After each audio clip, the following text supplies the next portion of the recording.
Happy Friday! Welcome to this week's Great British live stream. For those of you who are new, my name is TJ and I stream UK domestic flights every Friday at 1 PM UTC. Today, we're taking the legendary SR-71 Blackbird on a long-haul flight from Duxford Air Museum in England, the home of a real Blackbird, to Newfoundland in Canada. Our total flight time today should be about 2.5 hours, and we'll be cruising at about 3 times the speed of sound. So, if you're ready, let's go start her up. Okay, so let's hop inside the Blackbird. There we go, look at this. So first things first, we need to get our batteries on, and we need to get our inverters on over here. There we go, so 1 and 2, lovely. So the real Blackbirds had a start cart, so that would be an external starter to start the aircraft. In X-Plane we have an APU instead, so we're going to start the APU here. There we go, and we can see that our APU bleed is set to auto, so we're taking power from the APU. While that is firing up, we're going to check if there's any air traffic control online today. So we'll go to Squawk Box, show who's online. We haven't got any ATC in the Duxford area, so that's fine. Lovely. So the next thing to do is we need to set our identifier code. The Blackbird in X-Plane doesn't have a function for the identifier code, so I've got this plugin here. The real Blackbird had one, but we don't have one in X-Plane. So I'm going to switch my identifier code on just down here. There we go. And we'll tune our radios. Again, the radio panel in the real Blackbird was in a slightly different place and contained that identifier panel. But we've set our radio here to the universal frequency. Lovely. Okay. So let's get these engines started up. So we've got engine number 2. Just wait until the oil pressure is about 70 psi over here. There we go. Lovely. So we see the temperature here. The turbine temperature reach about 380 degrees, and then once it's reached that, we will be able to start engine number 1 as well. Okay, that's pretty much there. So we'll flick on engine number 1. Bring that pressure up there in the left hand corner. It's fairly easy to start this Blackbird. Like I say, a few differences between this and the real aircraft, but it's fairly easy to get it started. And there we go. We have engine number 2, engine number 1 just coming up there. So I've set the time to about sort of dusk, sort of evening in England, so that as we fly towards Canada, we basically see the sun rise and we see the sun come up and it gets sunnier, so that should be pretty awesome. Okay, let's check these engine starts. We've got 2 good starts there, lovely. Get that APU switched off now. There we go. Just pop down here, get our pitot heat on, we'll get our window heat on. Gonna pop over here, get our generators 1 and 2 to on. Okay, we don't have a start switch for the avionics in this Blackbird. They have a hardware start switch, so we'll get that switched on. There we go. So we need to set our autopilot. So the autopilot in the real Blackbird again looks slightly different to this, but it works in basically the same way. So we've got a pitch mode and a roll mode, so we can pitch up and down and we can turn left and right. So we're going to set our initial altitude here to about 25,000 feet because we've got a long crawl out of England at 25,000 feet before we can go supersonic and head up to 60,000 feet. So our vertical speed here up to about 3,000 feet per minute, which is pretty impressive. Okay, let's pop over here to our lights panel. Okay, as we're pretty much flying at night here, we're going to get the side panel light on, we're going to get the console light on, and we're going to get the instrument lights on. Floodlights will go about here. Lovely, and we'll get our taxi lights and position lights turned on as well. So Hey Epic Gaming, welcome back. How are you doing? Good to see you here. I hope you enjoy the flight, and I hope that I can land this. Let me just finish getting set up here, and then we can go. So, the real Blackbird again had an inertial navigation system. So basically, the plane navigated by working out what movements it had made since its initial position. We don't have that in X-Plane, but I've brought a portable GPS with me here, the Garmin 430. So I'm going to briefly show you how to set up a flight plan in the 430, and then we'll get on with populating our flight plan and getting on our way. So this is our initial airport here. We've gone down to our first waypoint. Our first waypoint here is going to be Barkway, so we'll go B, K and Y, K and Y, just here. Lovely, so that's our Barkway waypoint. Press enter there, and that then gets our first waypoint into our flight plan system. Because the flight plan here is so long and complicated, because we're going such a long way, I'm just going to load in an existing flight plan. So what we have is we want to load this one, which is our Duxford to Canada flight plan. There we go, lovely. So you can see here our flight plan has been completely loaded. As we scroll down, we've got all our waypoints in here. Lovely. Okay, so with our flight plan loaded, guys, what we're going to do is we're going to hold the clear button on the GPS, which will take us over to nav mode. We can see here we have our map. Just going to switch on our data field. So our data fields here will tell us what heading we need to be following and where we need to be facing. We can also declutter the map here, so we're going to declutter that to get rid of everything but sort of the information we actually need. Lovely. So we've got a direct to button here. We want to go direct to our first waypoint once we leave the runway, so we'll go direct to Barkway, and we'll switch the CDI button over here, so the heading bug pointing in the direction we need to go appears on our navigation display here. Yes, Epic, it is the Blackbird. It is indeed. It is indeed. So we're going to set our heading here, guys. We're going to set our heading to the desired track of our first waypoint. So that's about 202 degrees. So we'll just go around here. It is. So we can see where that little silver arrow is there. 1 and 2. Lovely. Okay. So we'll pop our GPS back over to our map here. And it's time to go with the startup done. Let's get out to the runway. What we're going to do here is we're going to take runway 06 right at Duxford. It takes a fair amount of power to get it moving here. And here we go.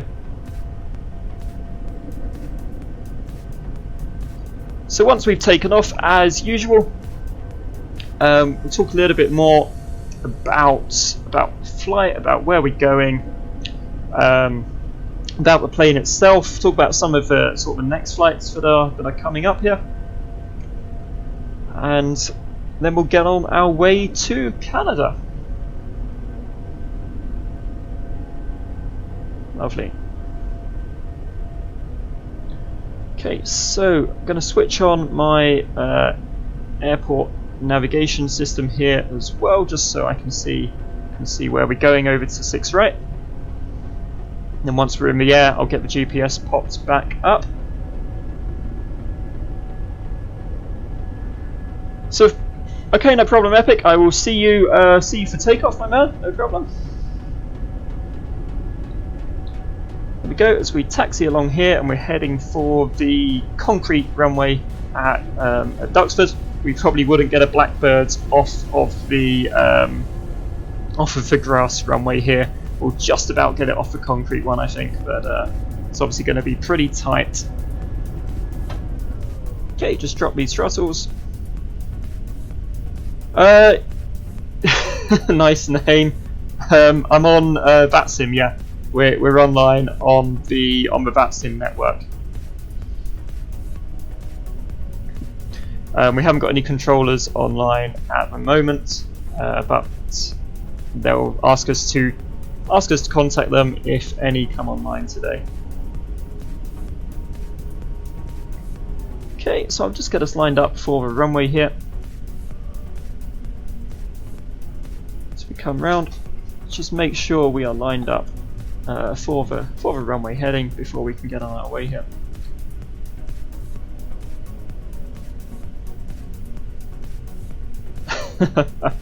Yeah, maybe one day they'll let you change your name, man.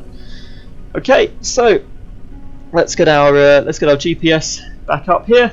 Okay, and we are ready, guys. We are ready to leave Duxford.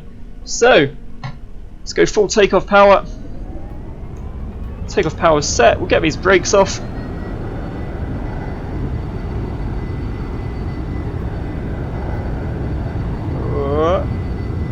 There we go. It's windy as hell today, guys. Windy as hell today.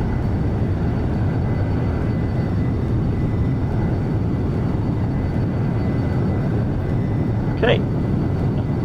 And rotate. Just brush the trees on our way up. We need to trim the aircraft up to climb. There we go. We're going to set heading and vertical speed engage here, guys. 300 knots. So I'm going to pull the throttles back from reheat and pull the gear up. There we go. So we're going to climb here. We're going to climb and accelerate here to about Mach 0.9. Then once we're there, I will back the throttles off again. As we are leaving, so we're leaving Duxford Airfield. I'm going to keep this GPS open in the corner here, just so I can see it, and I figure that you guys can see some of it past my head as well. So we're just leaving Duxford, heading towards our first waypoint, Barkway. We've got a lot of waypoints in the UK. A lot of waypoints in the UK, but once we get over the ocean, the route becomes slightly simpler, and we basically head sort of direct straight across the ocean towards Canada. Just keeping an eye here on our speed. So speed is still climbing. This is good, and the aircraft is turning towards our waypoint here.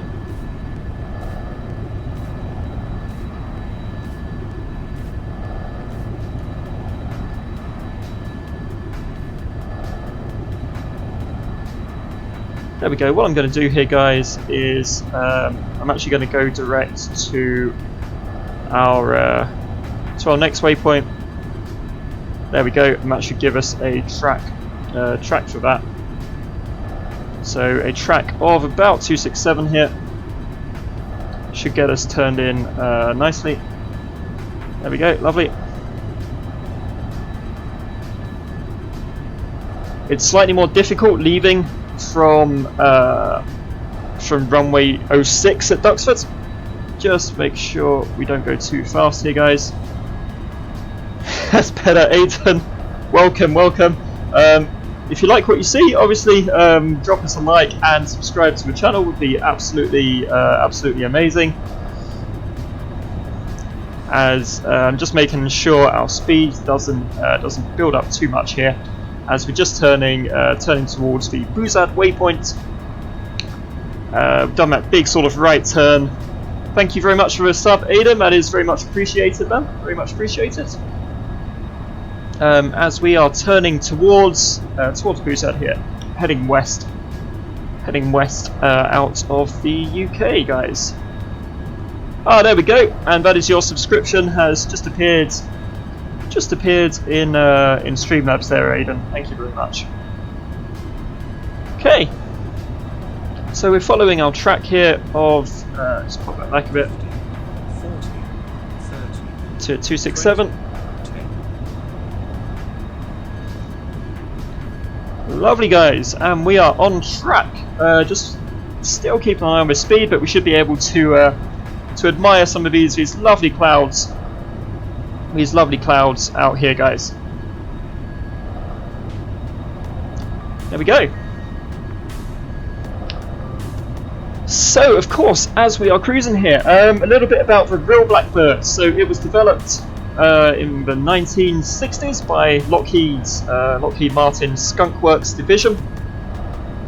It was like a super secret stealth reconnaissance plane, and flew a lot with the US military, and nobody really found out about it. Nobody really knew about this aircraft for decades, which is pretty cool. But obviously now it's in museums, and it's even simulated in X-Plane here, which is very cool.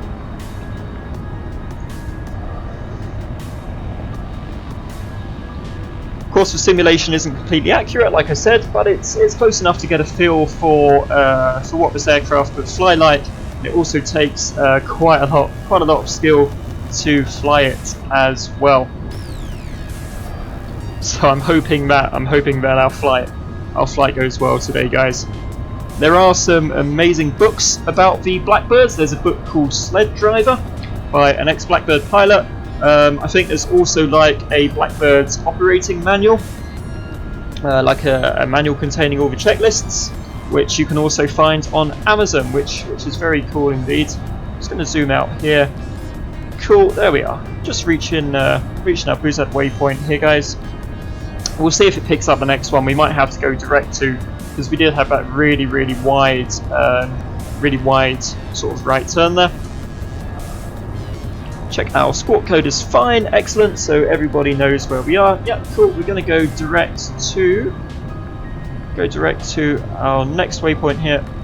There we are, lovely. Back to our map, and we are bang on target, guys. We are bang on course. It wants us to track 269, so I'm going to pop that heading bug up just by 1 there. You have a model of a Blackbird, Aidan. Amazing. Yeah, I don't. It's a beautiful plane, though. It really is. You got it from a local air show. Very cool, man. There's one in 2019 at your local. Where is KAVP? Somewhere in the States. Which airport is that, Aidan? Which airport is that that Blackbird coming to at that air show?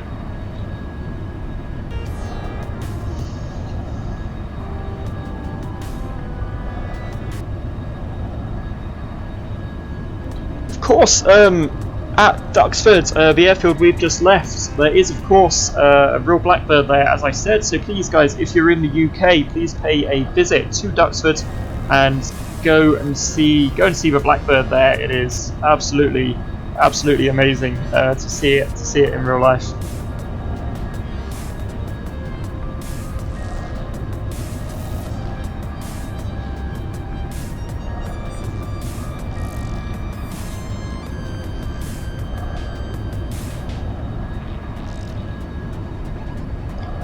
So the aircraft here just climbing up to 25,000 feet. It should level off at 25,000 here, guys. The curious thing about the Blackbird is that it has a lot of lift going in a straight line, but not so much when you're turning left and right. So we need to be careful when we begin our descent as well. Pennsylvania, yeah. Awesome, man. Awesome. I hope you enjoy seeing it. And take some photos and videos, pop them up on your channel. That'd be really cool. Okay, 24,000 feet. We'll see the vertical speed indicator in that bottom right-hand corner just sort of come down a little bit in a minute as we level off for 25,000 feet. You're coming to the UK, awesome. So yeah, Aidan, go and see the Blackbirds. Go and see the Blackbird at Duxford, man. I really recommend it. Should be a pretty cool experience if you're an aviation fan, for sure.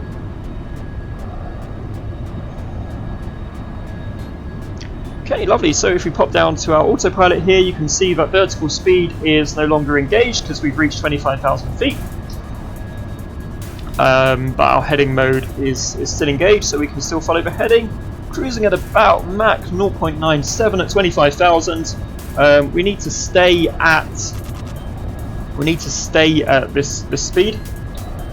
until we are clear of land at Shannon. So Shannon is just off the west coast of Ireland. Oh, you're in flight school, Aidan. Awesome, man. What are you learning to fly at the moment? Is that like sponsored by an airline, or are you sort of doing a private pilot's license? What are you doing, man?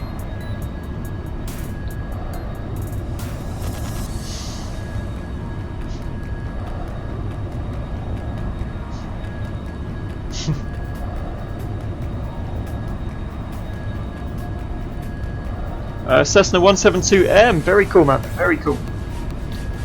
So I've been flying the Cessna on X-Plane. I've been learning the Cessna because we're going to do a few sort of VFR flights. We're going to do a few low speed, low altitude VFR flights around the UK in sort of in a month or so. The Cessna you're learning in, does it have like the G1000 panel, or is it sort of the old-fashioned dials? I was really impressed with the G1000 autopilot and the stuff it can do. It's almost like flying a 737, you know?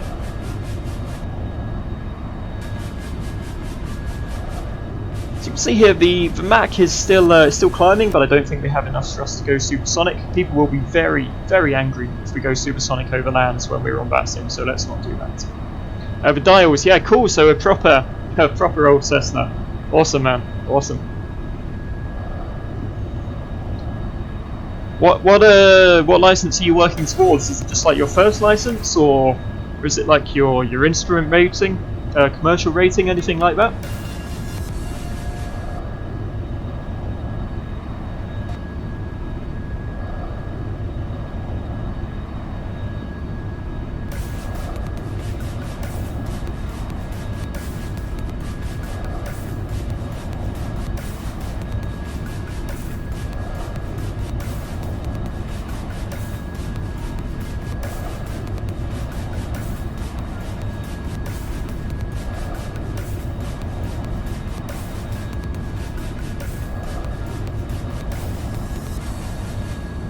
Commercial CRJ, sweet, awesome, man.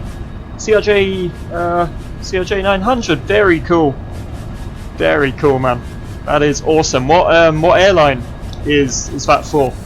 It's sort of like regional flights, isn't it? The CRJ.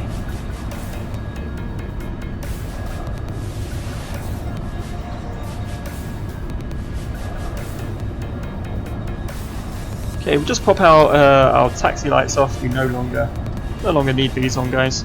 Lovely.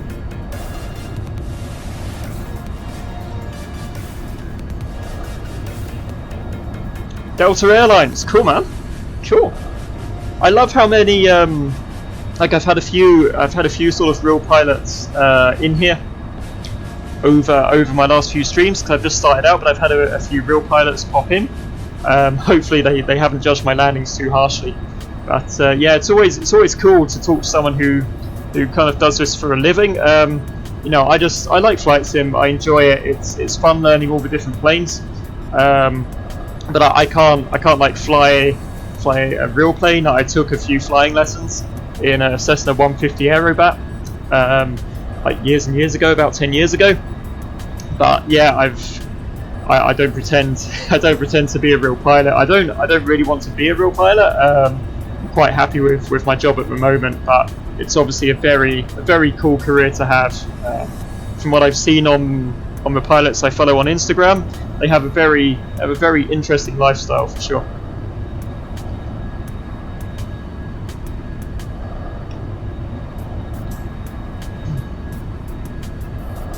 Yeah, I bet flight school gets expensive, man. I think learning to fly the speed is fine here, actually, so we can pop out and take in the wing views for a minute. Yeah, so learning to fly the 150 was about, I think it was about £110, so what's that, about $170 or something an hour. But obviously, sort of the higher up you go, when you get into the twin engines and jets, I'd imagine the cost gets fairly crazy. I think over here in Europe, I was talking to someone the other day. And he was saying that a commercial pilot's license in Europe is about €60,000. So yeah, it's not a cheap thing to do, man. But I wish you all the best of luck with it, Adam. And obviously drop in drop in when you have your commercial license, man. That would be amazing.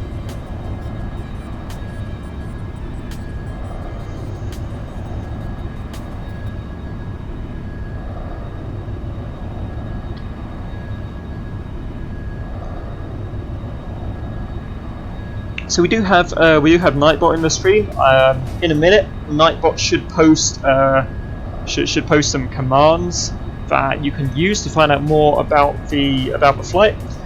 If you want to track it on VATAware, we are Aspen1103. So you can track us on VATAware as Aspen1103 to see our flight over the map.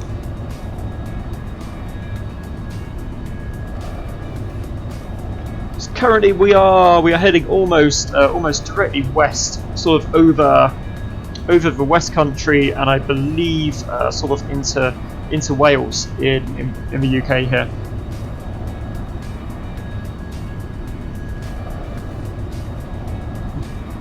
Where your dad works, he had officers next to him. One of them is a pilot. Awesome, man. Yeah, it's always quite cool talking to real world pilots and sort of learning about their lifestyles and their work. Just tracking slightly right of our waypoint, so I'm just going to pop this down one. There we go. His grandfather flew a little in the war. Yeah, that's really cool. Again, I was also talking to someone the other day whose grandfather flew warbirds. That's obviously completely different to the lifestyle of a modern day commercial pilot. They had an absolutely insane job, and it takes some serious bravery to do that, man. It's crazy, but absolutely amazing.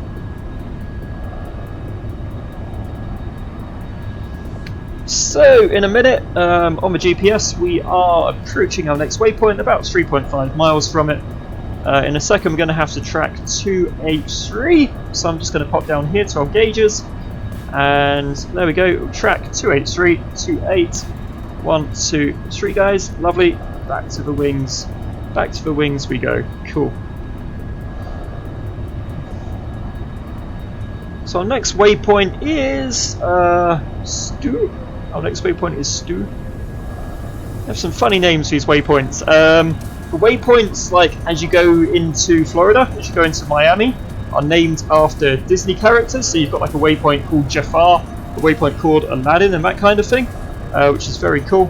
283 87653. There we go, lovely. Oh, look at those mountains down there. Absolutely beautiful. We are definitely above the sort of the Welsh scenery here, guys. Very cool. So the further west you go, like as you head out across the ocean, because of, I think it's called magnetic variation, and of course the Earth is round, so even though you're heading directly west, you're sort of tracking left all the time. It's tracking more and more left as you follow the curve of the Earth, which takes a lot of tweaking once we start our transatlantic leg, guys. The weird thing is, sort of a crawl out of England and out of the UK takes almost as long, if not slightly longer, as our flight across the ocean to Canada. It's absolutely mad just how fast this aircraft is. It's an absolute beast to fly subsonic. It's very difficult to fly subsonic. It's the Earth flat, yeah, of course it is, man. The cool thing is, Aidan, once we get up to 60,000 feet or so, obviously at the moment we're at 25, but when we head up to 60,000 feet, dude, you'll see the curvature of the Earth in X-plane. It's very cool. As we chase the sun is setting behind us, and it will rise as we head towards Canada. I think they're about 5 hours behind us, 5 or so hours behind us. So there we go.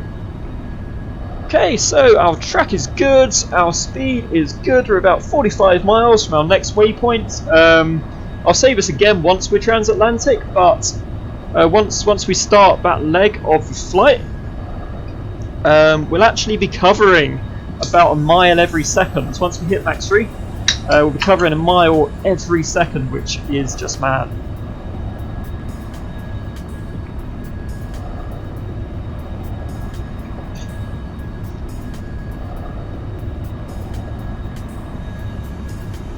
Got my map there? Yeah, you can, but yeah, I think there's spaceflight in X-Plane as well. I think X-Plane also supports spaceflight.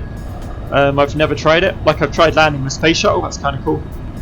But yeah, I know X-Plane supports spaceflight. So of course, if you go all the way up to stupid height, you can see the actual Earth. Very cool. So we've had some beautiful sunny days in the UK over the last week or so, some sort of really nice weekends. But today, of course, we get the clouds. We get clouds today, as we always do on stream days over Great Britain. But there is full photo scenery down there, guys. So we've got full zones photo scenery for the UK, and we also have ortho for XP scenery for our for Newfoundland in Canada. So we've got photo scenery for the entire flight here, which is very cool indeed. None of this horrible standard scenery for us, guys.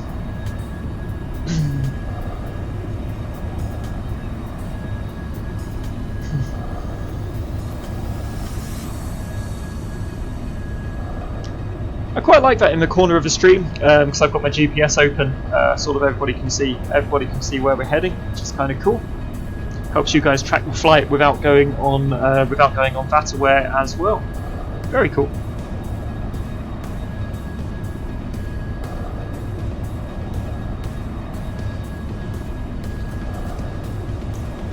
So in real world aviation, there is there's sort of a certification called ETOPS, and that concerns extended time operations over water or something like that. Roughly what it stands for. There's a regulation where if you have a twin-engine aircraft, it has to meet certain standards for you to be able to fly a twin-engine aircraft for long periods over sort of high terrain, over inhospitable terrain, or over the ocean. As you'll see when we head over the ocean, I mean, we're in a twin-engine aircraft. Fingers crossed none of it will fail today. But yeah, to take a twin-engine aircraft across oceans and across mountains is really an achievement and a testament to just how reliable and safe modern aircraft are. Aidan, do you know what ETOPS stands for? What the actual letters stand for? Like, I know what it means, but yeah, it just means a long way over water. But well, I don't know if you know what it actually stands for. That would be cool, though.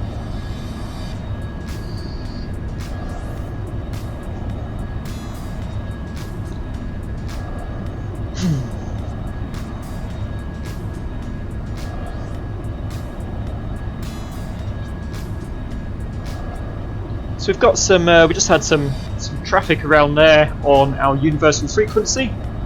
The usual places are fairly busy. Gatwick, Manchester, I believe. No, fair enough. Aidan, yeah, I have. If you type, Nightbot hasn't put the commands in yet, but if you type !specs and press enter in the chat, you'll get like my full computer specs. But yeah, I have GTX 1050. Have a GTX 1050, man. But I've also got like a load of fly with Lua optimizations and that kind of thing. So it wants us to track about 291. There we go. Lovely. We'll do that. So yeah, I have a load of sort of fly with Lua optimizations as well. But obviously the GTX 1050 is a very capable graphics card indeed, man. I upgraded 5, 4, 3, 2, 1. There we are. So we just get back on track here. Lovely, cool. Yeah, I upgraded my graphics card just for stream. I used to have a 1030 GT, which was pretty awful, to be fair. So yeah, now I've got the GTX 1050, man. Yeah, when you use ortho, you get crap frames. got a 1060. So Aidan, I think if you go into the chat and if you type !settings and press enter in the chat here for the stream, type in !settings, press enter. You should get a link to like all the fly with lure optimizations I have and all my X-Plane settings. So if you just type that in chat, you'll get a link that tells you all about stuff, man.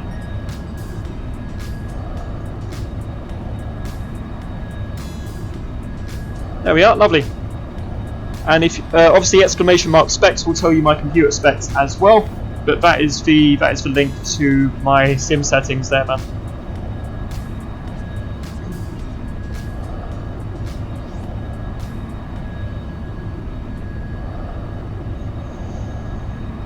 Okay, I think we've just left the sort of the mainland, the Welsh mainland, and I think we're just heading across the water to islands now. I'm going to see a lot of water on this flight, a lot of clouds and a lot of water as well, guys.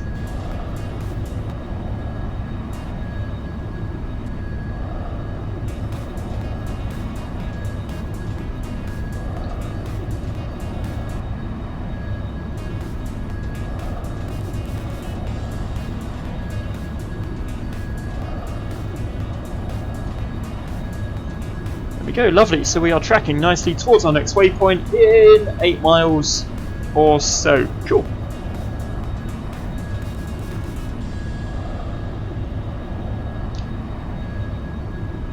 So guys, remember, streams are every Friday at 1 PM UTC. Next week we're going to fly the 737 Ultimate, the sort of a brand new 737 that's just come out for X-Plane. We're flying that, sort of doing a UK regional flight. In a change to our schedule, guys, next week only, our flight is going to be on Wednesday at 1 PM UTC, because I've got some stuff I booked before I started streaming, so I'm going away on the Friday. So usually I stream Fridays 1 PM UTC, except next week, guys. Next week, streaming on Wednesday at 1 PM UTC. Just pop back to, yeah, cool. So we need to go to, cool. Let's get this next waypoint dialed in as a direct to here, guys. Lovely. Back to our map. Cool.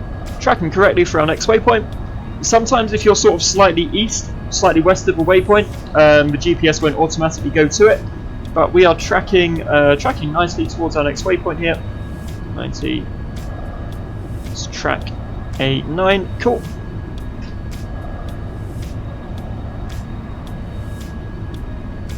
Lovely. Nicely on course to our next waypoint, 60 miles or so.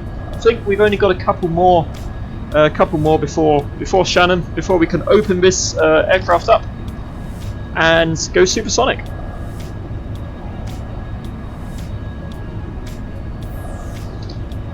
Cool. So I love learning all the different systems in X-Plane. Learning the Garmin 430 was really quite cool. Had to learn that as part of this flight. And learning the G1000 in the Cessna has also been like really interesting. I'm also going to, oh Aidan, no worries man, no worries. Look man, there's like no obligation to donate, dude. Look, I want people to come, I want people to enjoy the content, and subscribe and like, and that's absolutely amazing. Look, I mean the option of course is always there for donations, because you know, if people want to donate, I'm happy to let them, and it's very, very much appreciated.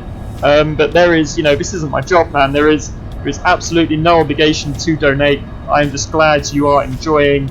I'm glad you're enjoying the content, man, and I'm glad you are enjoying the show. It's much appreciated, Aidan. Thank you. Rise of the Clashers, hello, welcome back. How are you doing? Good to see you. We are currently just cruising. I'm currently just cruising at 25,000 feet, subsonic still, just leaving sort of Great British airspace. We are not too far. Yeah, not too far from a point where we can throttle up, go supersonic, and then we can head out across the Atlantic Ocean, guys. But welcome back, Mr. Clashers. I hope you enjoy the flight. I've just been talking sort of about the real Blackbird, about Duxford in the UK, where there is a real Blackbird. I've just been talking about some of the the different things you can learn in X-Plane and the different things you can do as well. So guys, yeah, if you while we are just crawling over islands, obviously any questions, guys, you have, just throw them into the chat. There we go. Dashboard camera, of course I can, Mr. Clashers. There we go, man. There is our flight deck. I don't like to spend sort of too much time in this view because there's like so much scenery, man. It's just clouds at the moment, but there's a lot of scenery to see. But yeah, this is excuse me, the flight deck of the Blackbirds. While we're here, I did sort of talk you guys through the startup. But sort of the main instruments here, we've got our sort of our primary, what is called a primary flight display on big jets. This is our pitch. This is our attitude indicator, and it tells us our pitch and our roll. This is our heading display. I think it's called an HSI, a heading situation indicator. So our heading display tells us where we are facing.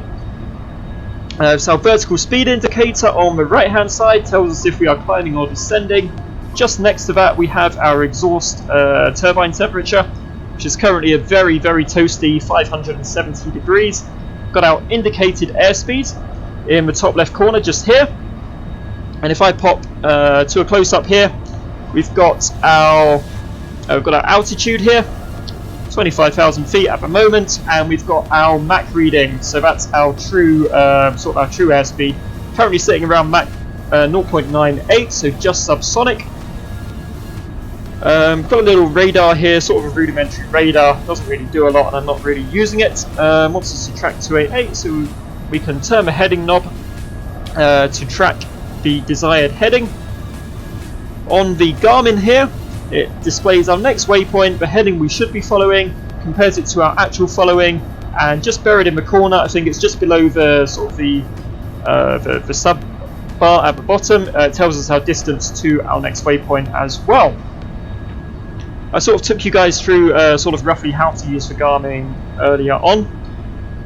Let's continue our cockpit tour. If we pop down to our right hand side here, this is the battery switches up here that we used earlier. This is our autopilot panel just on the right hand side, and we can flick these switches on and off for sort of heading and altitude. Got our stability assistant turned on, it's very, very important. Our little nav radio down here, which again I think is in a slightly different place to the actual Blackbird, and we've got our sort of generators and electrical switches down here, which we needed to start the engine. Pop down to the pedestal. This is sort of our error panel, because there's no sort of modern LCD technology in this plane. This will pop up. Xander, thank you very much for watching, man, much appreciated. I will enjoy the rest of the flight. Good luck with your exams, man, good luck. So this is our error panel. If something is wrong with the aircraft, we'll get an error pop up down there. Most importantly, we've got our drag chute handle here for when we land. That will help slow us down. Over here, of course, we have our throttle, lights, and our communication radio. And actually, the other thing we can see is our ejector handle, which doesn't work, and hopefully we won't need it. So that is a brief tour of the Blackbird flight deck, guys. Just so you know what all the buttons do. Of course, I'll talk you through the buttons as and when I'm pressing them anyway as we fly. There we go. Let's just pop over to this view here, guys. We're heading towards Shannon, which is our final waypoint over land.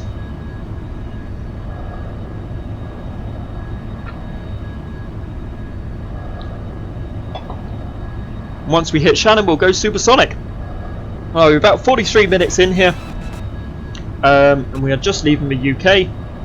It's so weird. We'll be across the Atlantic in half an hour, guys. It's insane. It's so weird spending 45 minutes crawling over the UK before we can actually unleash this thing and fly it properly. Got a big climb coming up, but I'll talk you through the process as it happens, guys.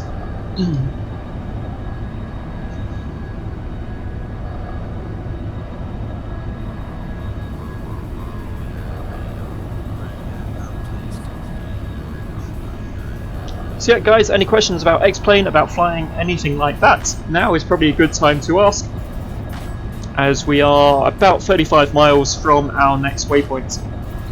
Still no ATC online. It's been a little bit quiet recently with the ATC, so I think a lot of VATSIM controllers are students, so I think they've all got like exams coming up, so there's not as much ATC around as there usually is. But it's all good. Hopefully we might get some if see how early the Canadians wake up today, guys. We'll see.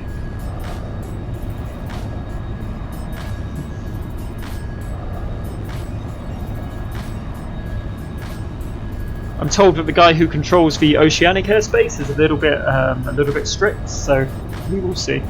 We'll see if we meet him along the way today.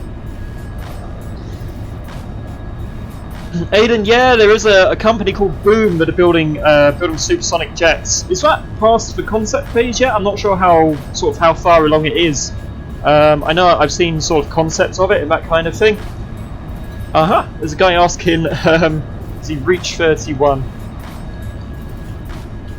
Guy asking what SR-71 I'm using today.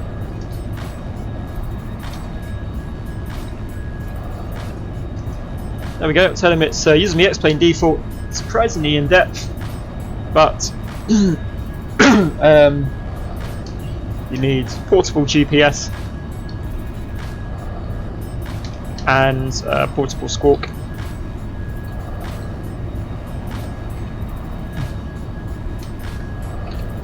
Tell him I'm streaming it as well.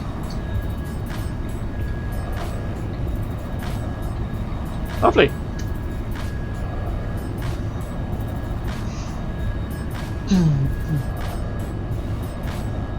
Cool. It's nice that people are seeing this aircraft in the skies and are asking about it. It's very cool. It's nice to get some attention when you're flying something a little bit mad like this. Very cool. Let's see what's off the other side. So yeah, we've got there we go. He says nice. He likes my plane. It's all good.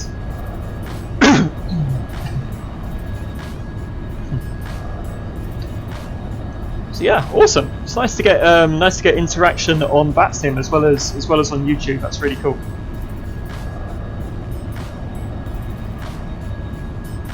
So guys, I'm going to pop just going to pop a Nightbot commands down in chat here.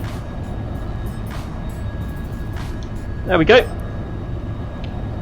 So hopefully, there we are. That will tell you how to track the flight if you want to do that.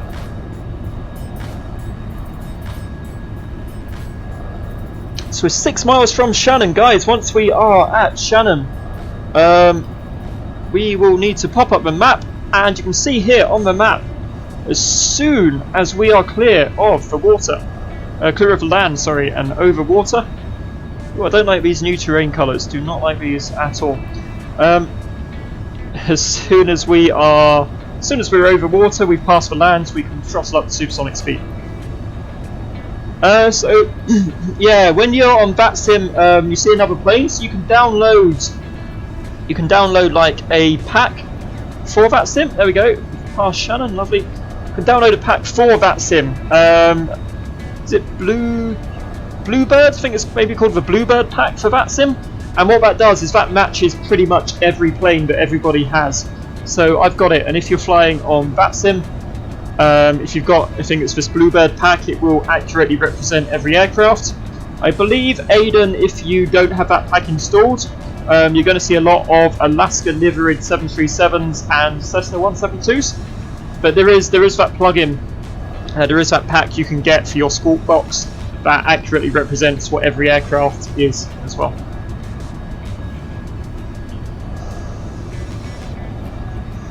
So yeah, it's absolutely worth downloading that pack for VATSIM there. Can't wait, guys. We've almost left land. Just going to make sure we've got our heading absolutely on track here, guys. Because changing headings at supersonic speed is an absolute headache. You think about how fast the aircraft is going. So if you're turning 1 degree to the right, you probably cover about 50-60 miles by the time you've actually made your turn. Yeah, there is that. I think it's Bluebird pack or something. Aiden as well, which is well worth having. Just going to zoom into this map down here. Lovely.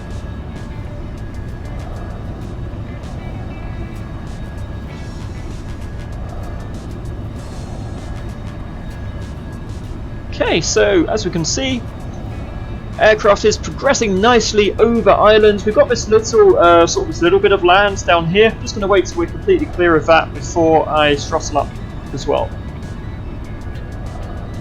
What I'm going to do is before we hit Mach 1, before we throttle up, I'm going to get our new vertical speed and altitude dialed in here. So we are going to 1, guys. We are going to 1. 6,000 feet per minute, all the way up to 60,000 feet. Okay. Here we go, guys. We are just clearing that last piece of land there. Are we ready, guys? Let's push these throttles up and let's go supersonic. You can see the afterburners light. And you can watch our airspeed climb. So we've just broken the sound barrier, doing Mach 1.8 and climbing rapidly. As soon as we are at Mach 1.5, we will climb up to 60,000 feet at 6,000 feet per minute. We should accelerate to our cruising speed of Mach 3.2. It's very cool. Very cool indeed. Mach 1.2, climbing, lovely. There we go, just check. We're all good there. Cool. This thing accelerates and climbs like a beast, it really does. Just to get the acceleration out of the way, Mach 1.45, 48, 49, Mach 1.5, guys. Let's hit BVI engage. You can see the aircraft lift there. You can see the angle. We are climbing like a rocket, literally like a rocket here, guys, as we climb out up to 60,000 feet and Mach 3.2 for our cruise here, guys. Amazing.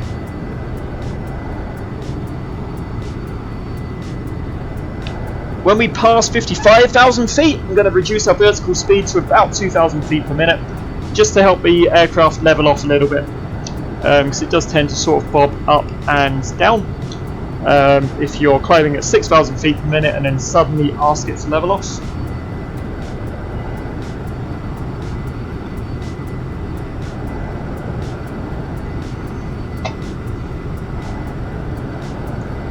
Just going to track right a little bit here as well, guys. So you can see there we're through Mach 2.5, 2.6.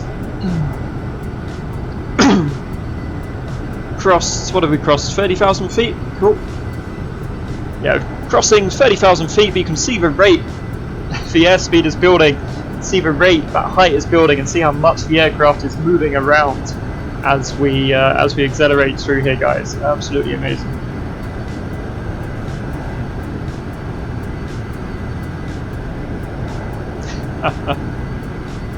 See, there we are. You see the winds are giving us a bit of a hard time here, guys. But the aircraft will recover itself. Carbon, thank you so much for the subscription, man. It's very much appreciated. Very much appreciated indeed. There we go. So, yeah, we are just climbing 40,000 feet here. We're at Mach 3.2 now, guys. Absolutely insane speed. Just got to keep a close eye on everything here to make sure we get up to altitude correctly.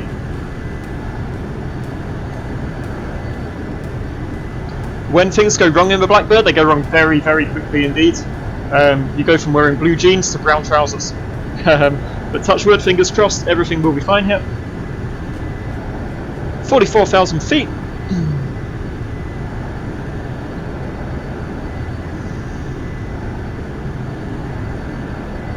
And climbing, so you can see our next waypoint here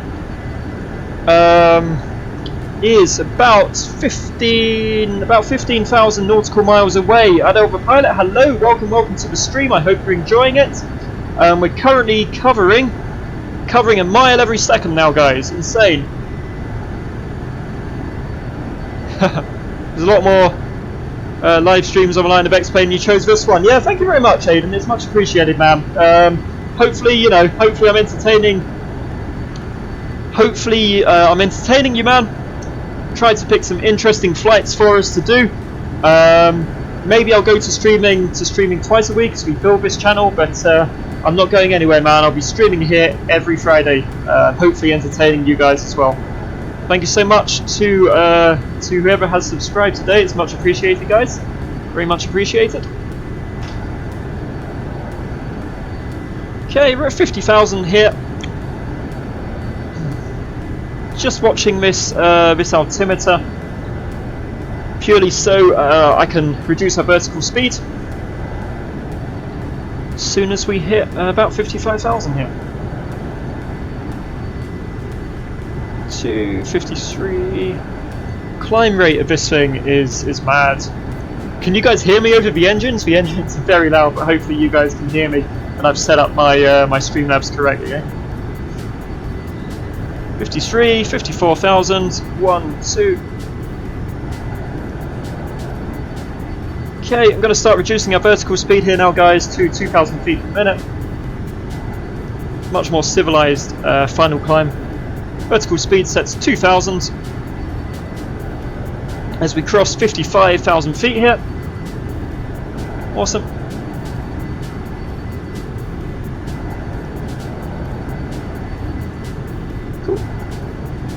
And see our vertical speed indicator just moving around there as we resume our climb. So we'll be at 60,000 feet in no time, guys. Once we're at 60,000, we'll pop for an outside view, and you can get an idea of just how fast this aircraft is travelling as well.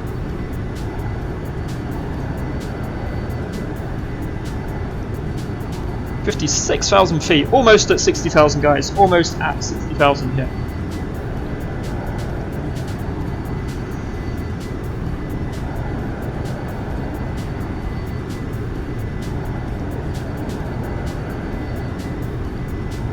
It didn't feel bad for all the boats, man. Yeah, yeah, they're going to get one hell of a sonic boom as we pass over. That's why we are not allowed to go supersonic over land. We just break everybody's windows if this was real life. And of course, because we're on VATSIM, we've got to respect those restrictions as well.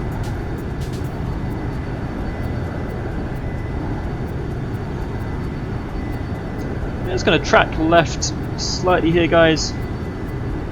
So, you know, we're following that slight left curve towards Canada now. Guys, we should be in Canada in, let me just calculate this for you.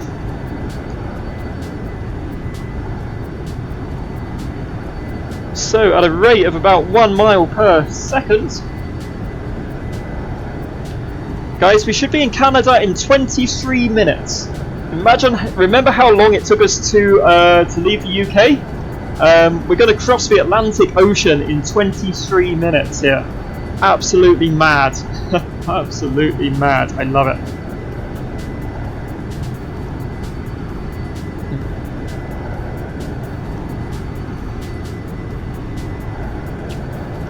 Okay, so we are just climbing up to 60,000, just finishing off our climb here, guys. Our track is looking good.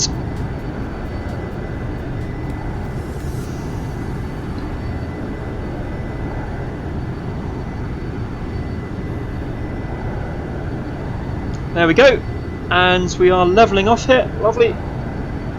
leveling off 60,000 feet.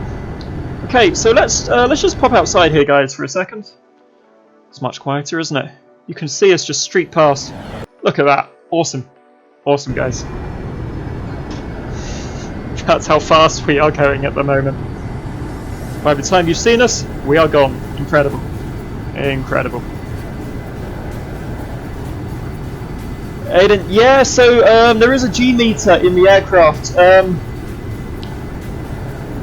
The thing is, because you have to keep the airspeed fairly high in this thing, I don't think the G-forces are sort of that mad. Because if you have a low airspeed in this, it will stall out. This is an absolute pig to fly subsonically. So you need to keep that airspeed high, and because you're keeping the airspeed high and your deceleration is gradual, it means that the G-forces you encounter are probably not so bad. Although, as soon as we hit the runway, we pop open our drag chute, pop the parachute open to slow us down. We stop on a dime, and I'd imagine that probably feels like being hit by a train. So yeah, the deceleration once we land is going to be fairly dramatic, I think. There we go. So the sky is sort of darkened behind us as we leave the UK here. If we pop out to the nose, we are chasing that sunrise over Canada here. Lovely. Okay, so one last check of the instruments here. Vertical speed and everything's looking fine. Speed is looking good.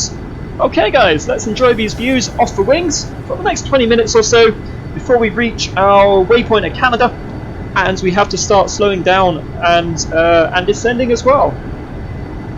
Awesome.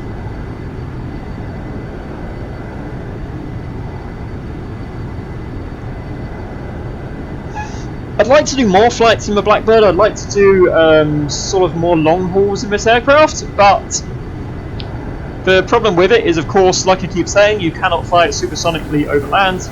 But if anyone can suggest a good long haul route that gives the Blackbird a chance to sort of spread its wings properly, stretch its legs, that would be awesome, because then we can fly this to more places.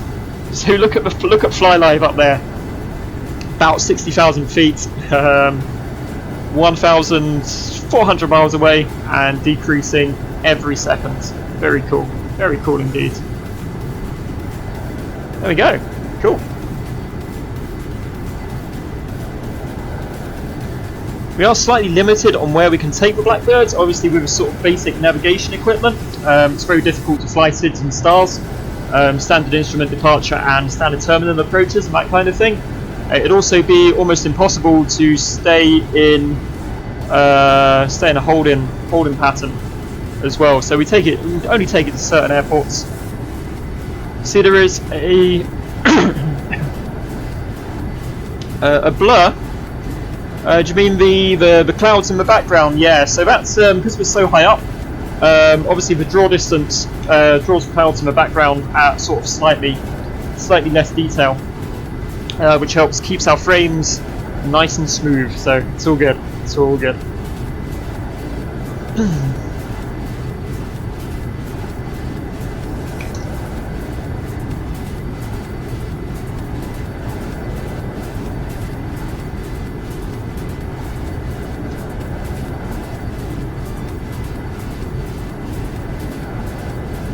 Guys, I very much hope you are enjoying the enjoying the view of the clouds. I guess a view of clouds is more interesting than a view of water for this 20 minutes or so while we're flying transatlantic here. I'd love to fly the Concords. I would love to fly the Concords over the ocean, but there is no decent Concorde 4 X-plane at the moment, unfortunately. So one day hopefully there will be, and we can take the Concords over to America as well.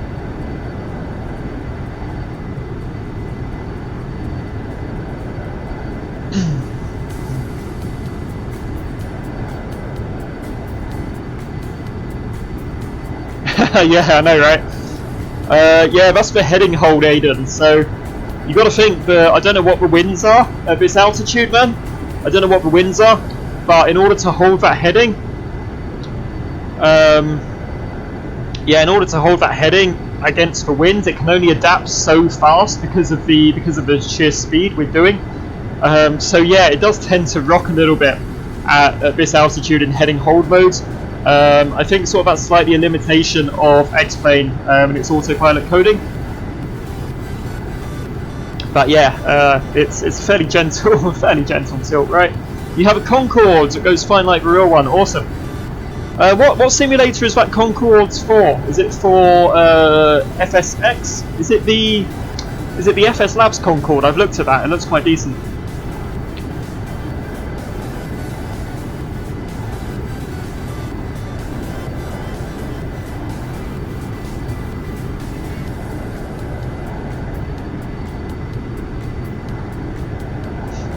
Look at that speed up there. 1,870 knots. Crazy.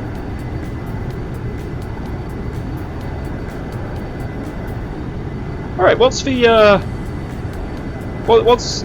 is this for the freeware Concorde? I know there's a freeware Concorde for X-Plane. Is it any good? It is sort of buried somewhere. On the forums.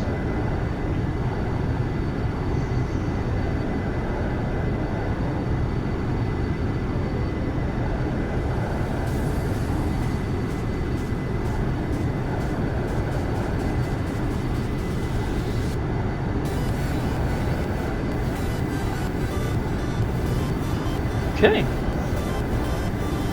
Checking, everything is good, everything looks fine. Yeah, it's freeware, yeah, but it's like payware. Cool, man. How many of the systems and models? I mean, let's say the real Concorde had like an inertial navigation system, didn't it? It had like receiver INS, I think. Does it have inertial navigation? Can you plug one in? I mean, what's the sort of flight engineer panel like? Do you get a virtual flight engineer? Because I know in terms of the autopilot, it's probably fairly solid, but I just wonder how deep the systems are. Talking of deep systems, guys, I'm going to pick up the Flight Factor A350. We're going to fly the Flight Factor A350 around the UK at some point fairly soon. Should be awesome. Yeah, cool. So yeah, I'm sure it sort of accelerates and decelerates and flies like the real thing. But yeah, maybe I'll take a look and see what the systems are like, Aidan. Thanks for letting me know, man.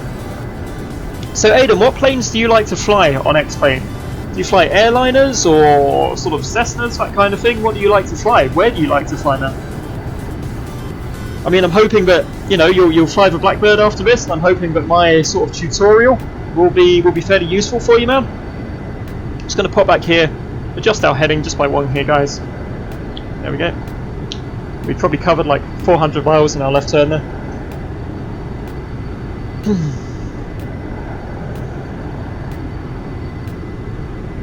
Nice. I'm enjoying this. It's always fun to fly on a Friday afternoon, guys. Happy Friday.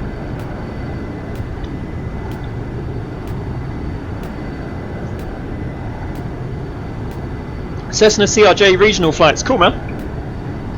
Yeah, I enjoy the regional flights. I do enjoy long hauls as well, because like if I'm not streaming on a long haul, I get to read a book and it's pretty chilled out. Especially if you're flying an airliner, sort of with sort of managed autopilot. Yeah, the A350 is payware, Aidan. The A350 is by Flight Factor. You can find it on the xplane.org store. I think it's about $40. It's about $40. I'm going to pick that up. So I'd recommend it. It doesn't support SIDS and stars yet, so you just have to kind of fly it at airports that don't have SIDS and stars.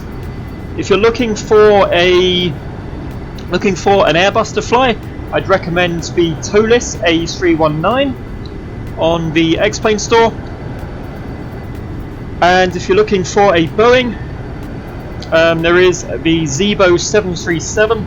That's freeware. That's available for X-Plane on the forums if you don't have it already. But yeah, the Cessna, like I say, I've just learned the Cessna with the G1000, and I really had a great time sort of skimming mountains at 3,000 feet. It's very cool, very good fun.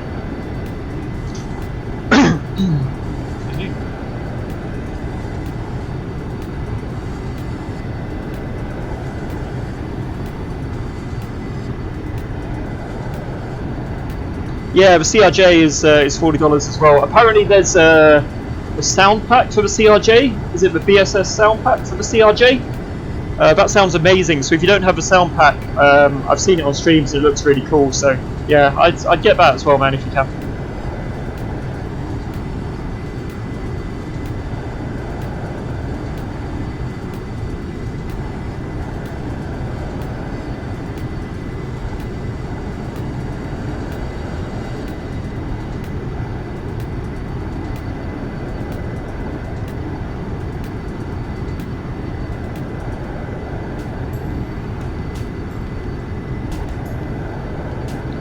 Okay, about 15 minutes left, guys, until we hit Canadian airspace. 15 minutes until we hit Canadian airspace and landfall, and then we'll begin our descent, and we will we'll get her down. Hopefully, got to land it manually. No auto land on the SR-71 because it's so old.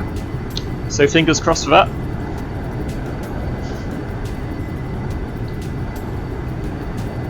Oh, cool, man. Someone building a CRJ700. Sweet. Yeah, that'll be good. I do like a good quality, payware product, man. Very cool.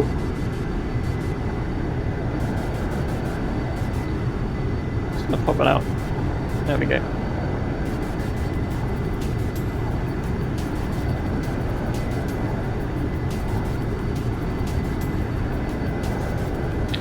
Okay, our distance remaining to our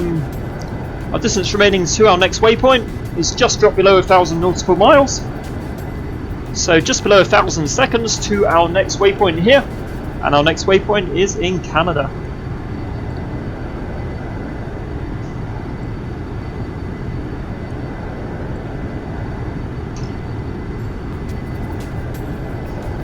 Do hope you guys are enjoying this flight. If you like what you see, drop us a like, that would be amazing, and if you want to see more, drop us a sub, that would be very much appreciated. Thank you, guys.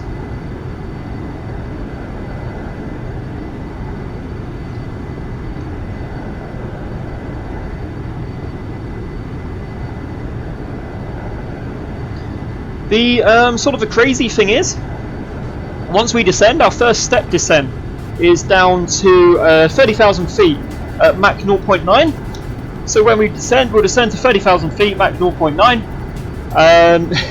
That's part of our descent, you know. But for most airliners, that is their sort of maximum cruise. So we're sort of the highest, fastest airliners. They go at the same speed and height as we do during our descent and our deceleration. That's how crazy this aircraft is. The altitudes, the speeds of the Blackbird are just unbelievable. Do I know what Infinite Flight is? It's not a flight sim for your phone or iPad. It's $4. It's your best phone sim. Yeah, so yeah, I have seen Infinite Flight, Aiden. I have seen it. I've seen some videos of it. I mean, I'm very dedicated to X-Plane on the PC, streaming X-Plane on the PC, man. But yeah, I do know what Infinite Flight is, and I have seen it. And they've got a CRJ on that they're redoing. Very cool, man. Very cool. Yeah, I'll have to look at Infinite Flight. Again, I'm not sure I'd stream it because I like X-Plane on PC, but maybe it'll keep me entertained on a train.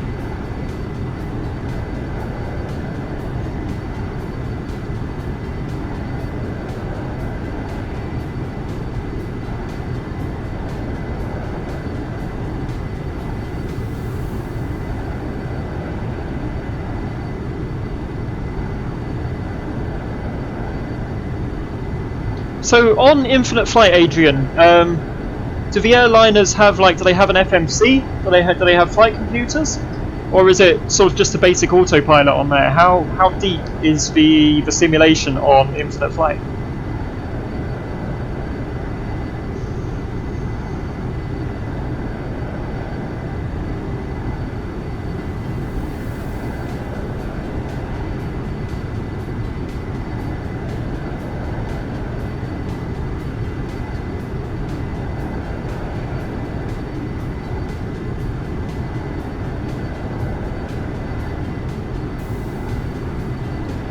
Okay, let's pop out to another view here.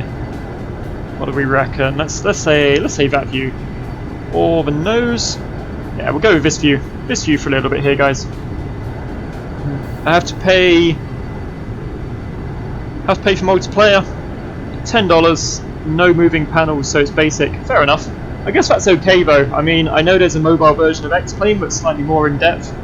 But let's be honest, how much, how complicated do you want a sim to be on your phone? You know, if you're on your phone, you're usually like sitting on a train or on the bus or something. You don't really want to be messing around with an FMC on the bus. So maybe it's about right. Maybe that is about right for a simulator on the phone, man. Yeah, very cool.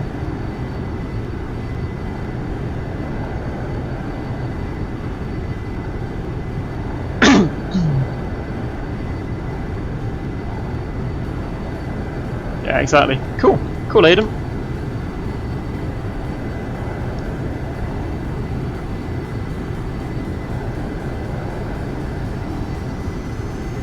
So what have we got? 800 miles, tracking correctly, still holding max 3.3 at 60,000 with full throttle, full afterburner, streaking towards Canada.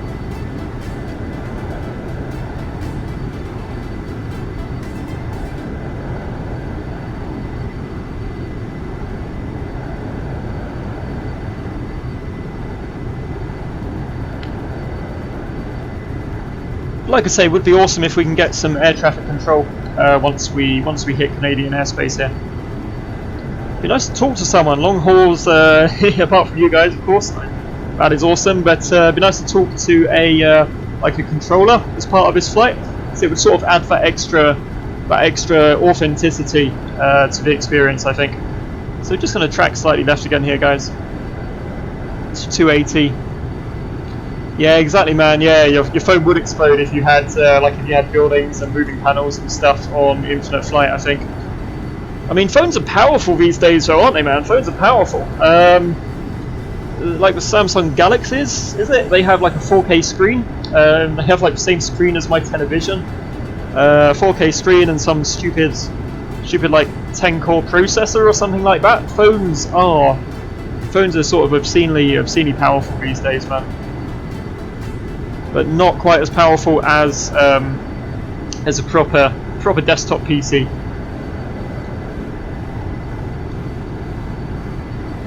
I'd like to see a flight sim on maybe the Nintendo Switch. So that has a Tegra processor, doesn't it? An NVIDIA Tegra processor.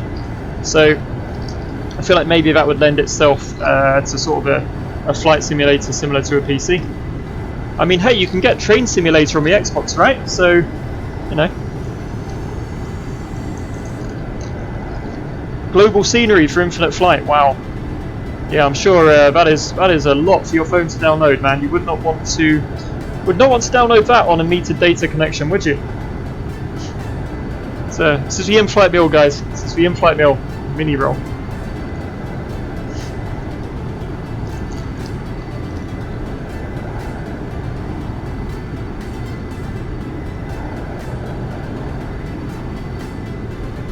I wonder what the in-flight meal on a Blackbird actually was. Was it like space food, little space food in tubes? Who knows?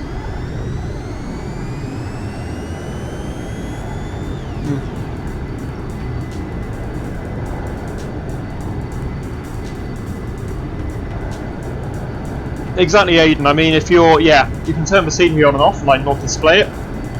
But if it's still loading it in, it still takes processing power, man.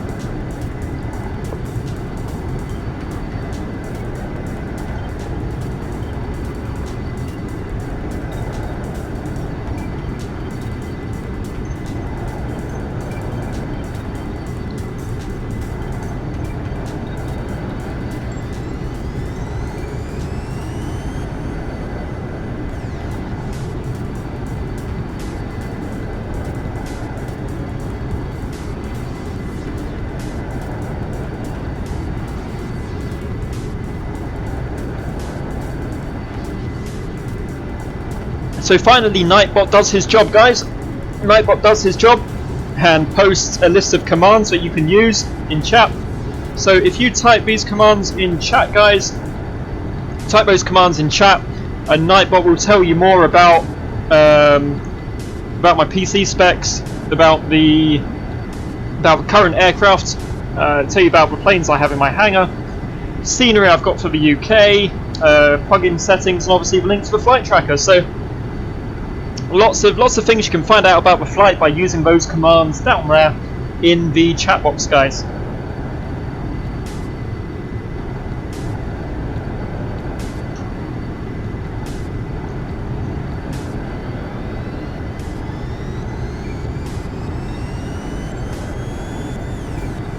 Lovely.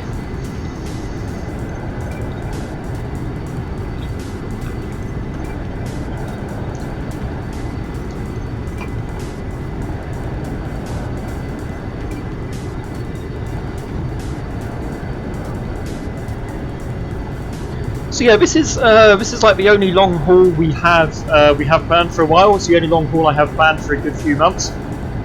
Like I say, next week, taking the 737 Ultimate out on a UK regional flight. We are taking the Cessna out for some scenery in a few weeks' time. Got a good variety of stuff lined up. We're going to take an Airbus to some of the more challenging landings around the world and in the UK. Going to see if I can land an Airbus on a grass runway one day. Who knows? I'm sure if you've watched one of my previous streams, it was embarrassing. I was landing an Airbus at a very small airfield. I slammed it into the ground and snapped the gear off.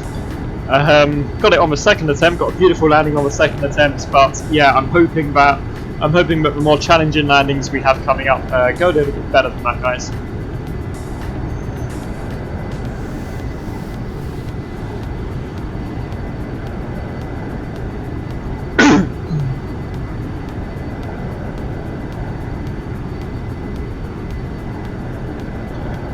Guys, I'm just going to very quickly save our flight here.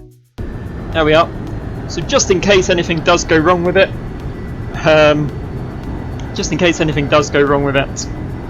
we have it saved and we can resume.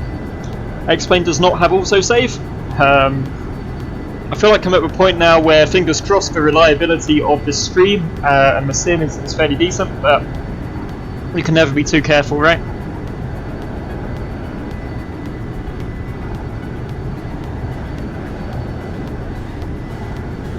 Okay, speed is holding, altitude is holding, airspeed is good. Track, I want to go to track slightly left again here, just to make sure we stay on that magenta line all the way to Canada. There we go, perfect. You can see, as I mentioned earlier, that we were going to be able to see sort of the curvature of the Earth and the edge of space as it gets dark up there. We can see all that in the sky there. If they were like, can you see the Northern Lights in Canada? If the Northern Lights were out, we'd be able to see that for sure.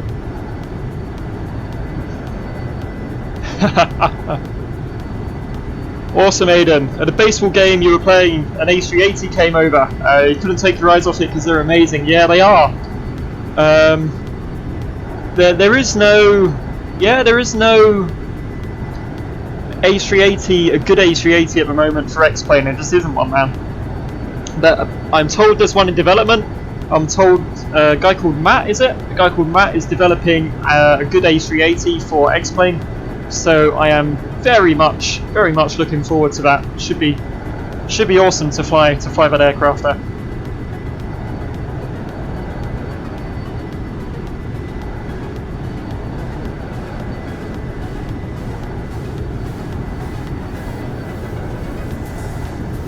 Okay, I think the sim was just loading in some scenery there. I think it skipped for a second or so, just loading in some scenery. That's fine.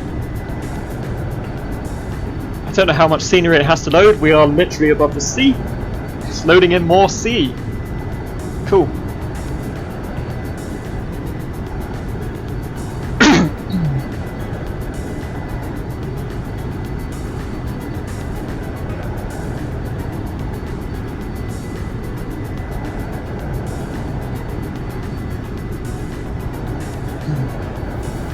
Okay, we need to track slightly left again. You sort of have to adjust your course more and more as you get closer. As you're travelling at max 3, and you kind of need to make sure you make that left turn and stay on that magenta line all the way. Yeah, exactly. Yeah, but I think there's like a free A380, isn't there? And it's not that great, man. Like you say, you can probably rotate it at 90 knots. It's not great. The systems on it, I think the systems are fairly terrible as well, from what I've seen. No 6-star support, no real FMC, I think. So yeah, I'm waiting for a good A380, man. Definitely waiting for a good A380.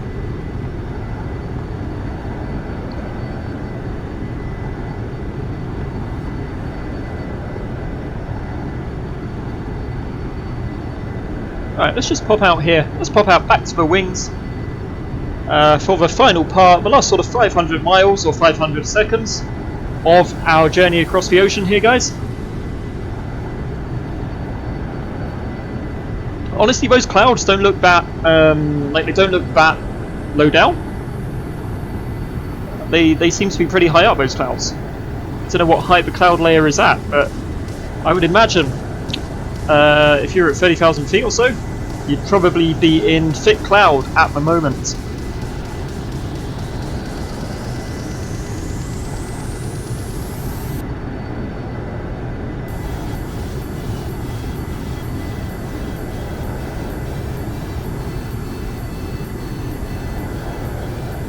So also on this Garmin 430, if the aircraft supports it, like if it's integrated into a Cessna, I mean I'm using it as just a portable GPS, but if it's integrated into a Cessna or similar, you can also change your nav radios, change your communication radios on the GPS itself, which is cool. If you don't have a glass cockpit and you don't want to be fiddling around with the separate buttons. It's not the most sophisticated GPS. I'm not sure if it can hook into an autopilot properly, but obviously the G1000 can. So if you're flying a light aircraft, it's awesome if you can get a G1000 in it. How far away? We are 520 miles, so 520 seconds from Canadian airspace, from the edge of Canadian airspace, and we are what are we? About 700 miles from the airport itself.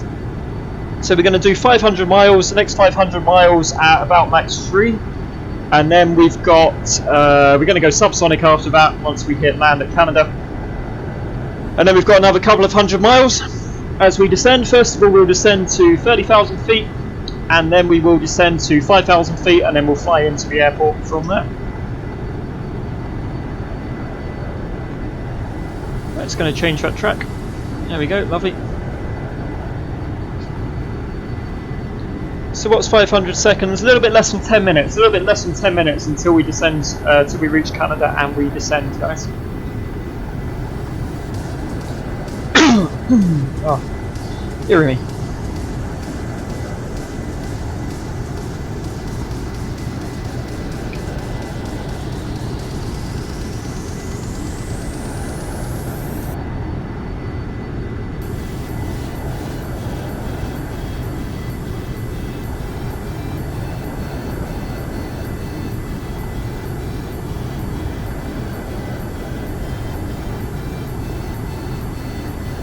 Am I on Twitch? No, I'm not. I'm just on YouTube, man. I just stream on YouTube. Maybe I should stream on Twitch as well, but the thing with Twitch is that it's kind of very heavy on sort of gaming culture. It's all sort of very much CSGO, Overwatch, Fortnite, that kind of thing. And I don't really know how well Flight Simulator would fit in there. I'm not even sure if OBS would allow me to stream on 2 platforms at once. I'm not really sure what that would mean for my sort of internet connection. Should be fine. I don't know if you can stream to two services at once. You've also got, if you're streaming on 2 services, you've also got the issue of keeping track of sort of 2 chat channels, that kind of thing. So yeah, I could maybe it'll be worth doing, like when the channel is a little bit bigger. But at the moment, I'm very happy just streaming on YouTube, man. I think YouTube is good for the sort of niche stuff. So YouTube is good for Flight Simulator. and sort of more niche simulation stuff. Whereas, like I say, Twitch is very much for the esports, for CS:GO and Overwatch and stuff, man. That's what I'm thinking anyway. Stick to YouTube for now. That's the plan.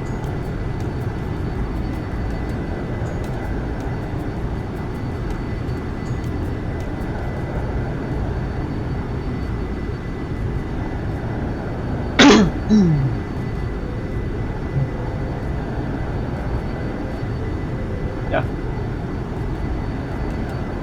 That is the plan, Adam. That is the plan, man.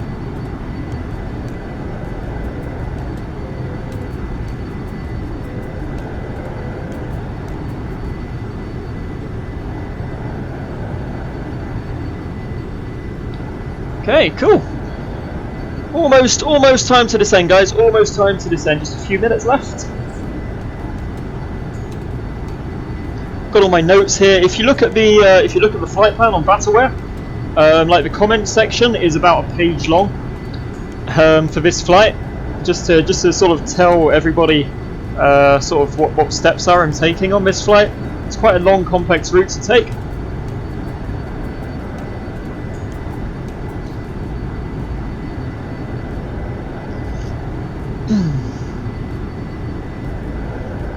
So yeah, it's a long, complex flight, this one. Probably the longest one I've done, probably the longest I will do for a while, man, it really is. Almost certainly the longest flight I'll do for a while, but I wanted to take the Blackbird out, I wanted to fly it supersonic, I wanted to learn it, and you know, this is sort of the best flight to do in this aircraft. Hey Andre, welcome man, welcome. Have you done your compass test, dude? Have you done your compass test, Andre? It's good to see you here, man. Oh, you just checked in at a hotel ready. Cool, dude. And I'm glad you've been able to catch the stream, man. That is amazing. So we are, just so you can see these dials, man. We're at Mach 3, 60,000 feet over the Atlantic Ocean at the moment, dude. We're 350 miles from Canadian airspace. Of course it is. I knew it was this weekend. I knew your compass test was this weekend. It was this week. The day slipped my mind. Apologies. Yeah. So yeah, we are 6,000 feet, Mach 3, 350 miles from Canadian airspace, man. And we, yeah, we're flying high. We're flying fast, and I'm quite enjoying it, really. Once we hit our next waypoint, we're going to descend to 30,000 feet, and we're going to go subsonic, because then we're going to hit land over Canada. The Transatlantic crossing itself, man, the crossing itself has taken about 26-30 minutes, I think. We were subsonic at 25,000 feet as we left Great Britain. So to leave Great Britain subsonic took about an hour, and it's only taken us half an hour to get across the Atlantic Ocean. That's just as how much of a beast this aircraft is. It's pretty mad.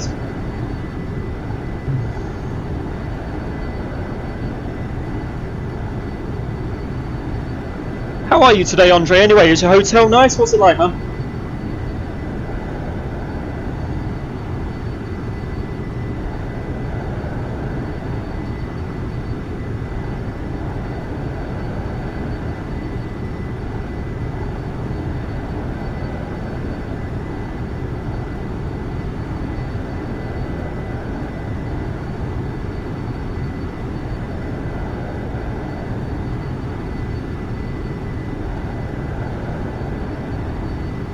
Just going to track left a little bit here.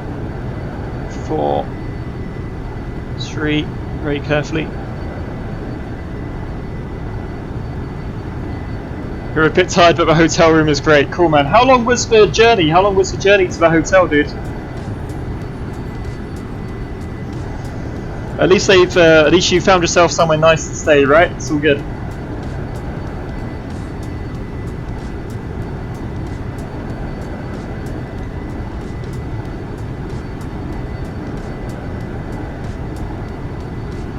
Four hours drive, yeah, that's a long way, dude. That is a long way. Take it easy, man.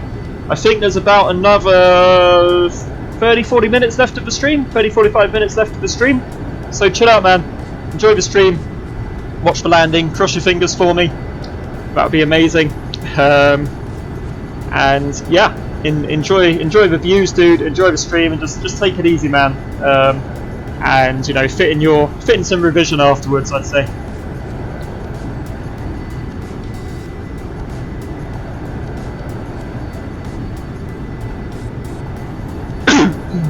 Andre, also, if you get a chance to catch up on the start of the stream at some point during the week, it's kind of cool because I showed sort of the startup of the Blackbirds and sort of the ascent and acceleration phase, sort of from low altitude subsonic all the way up to this insane speed and height. So if you're interested in that stuff, it's all there.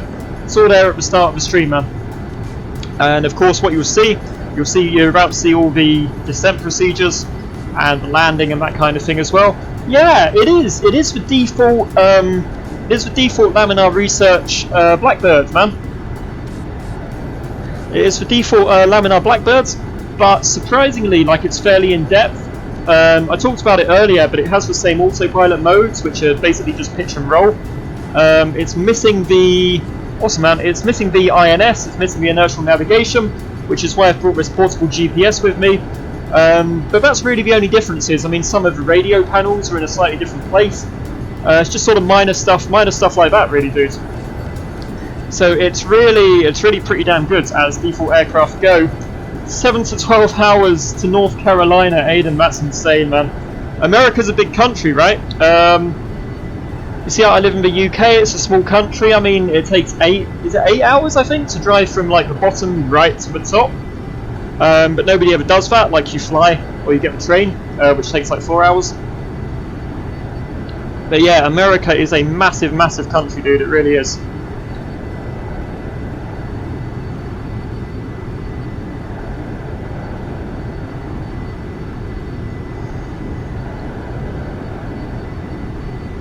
A 7 to 12 hours drive. I mean, how many miles is that? That's just crazy. Could not imagine. Could not imagine that.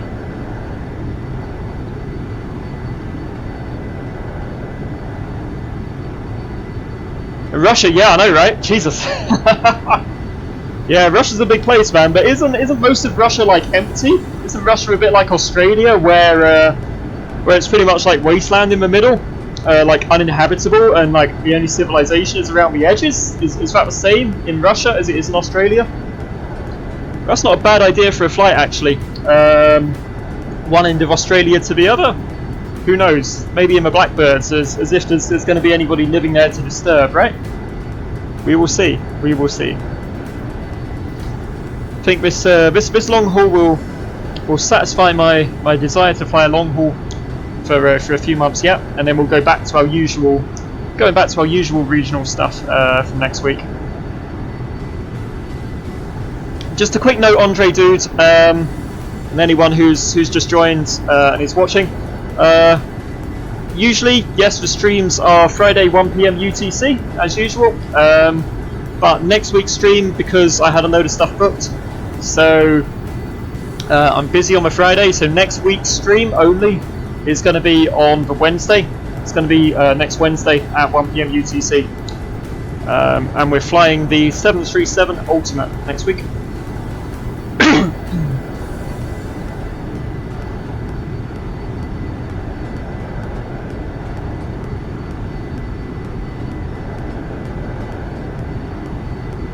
By the way, just check out check out how fast we are going here, guys. Look at this.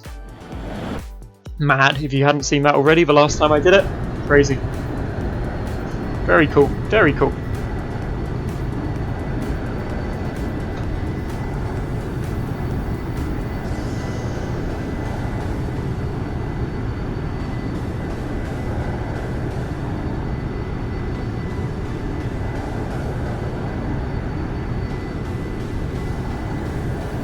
Okay, guys, we're approaching the waypoint here at 2 depth.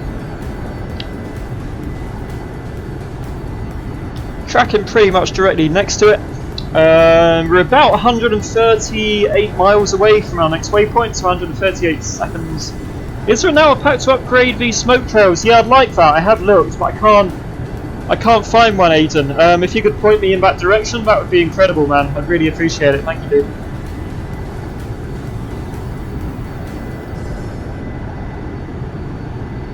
Yeah, we're just going to track slightly left here. There we go.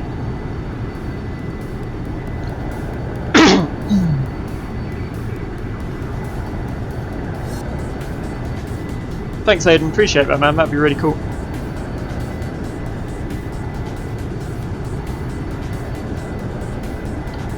So, about 100 seconds, just over a minute to descent here, guys. Just over a minute to descent. When we hit descent, you'll see me decrease the altitude, vertical speed, drop the throttle, that kind of thing. Need to start sort of paying attention during descent, guys. So forgive me if I'm not quite as talkative. Cruise is the easy part in the Blackbird. Takeoff's probably the hardest, but descent and landing is quite busy, really, man. So fingers crossed. Wish me luck.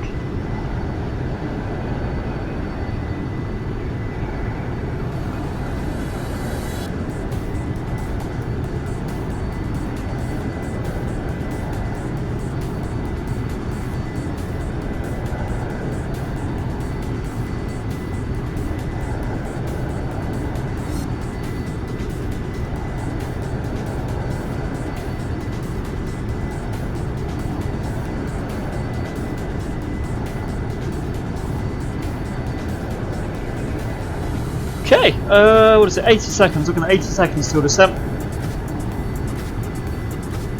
What I'm going to do here is we're going to get our descent dialed in. So we want to descend to 30,000 feet here.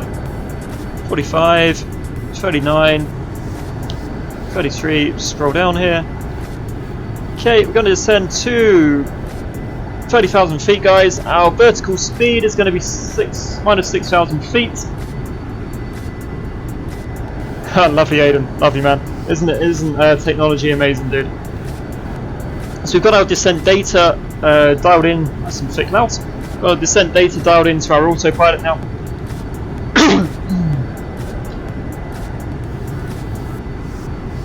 And then once we hit our waypoint, I will activate descent mode.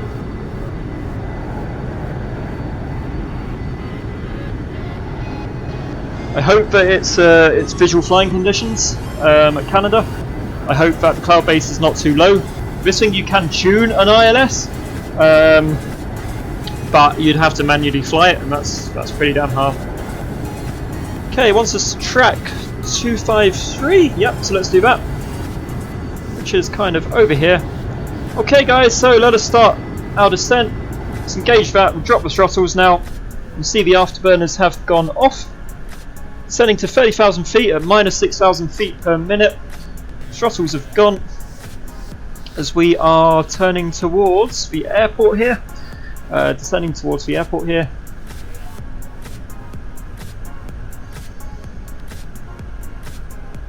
You can see the speed just falling off. It's gone very quiet. But you can see the speed just falling off here, guys.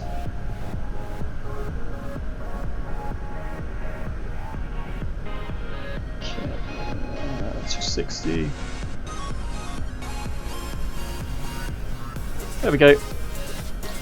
Just get that course dialed in correctly there, guys. And pretty soon we're going to be subsonic again. We're going to be subsonic and leveled off at 30,000 feet, guys. Tracking 254, 253. Beautiful. Okay, so you can see just behind my head, our next waypoint. We've just hit the 2-deck waypoint. We are 268 miles from the airport, from the Canadian airport, Stevensville in Newfoundland. As we continue our descent, guys. Ready on the throttles here to just make sure. Ready on the throttles just for leveling off here.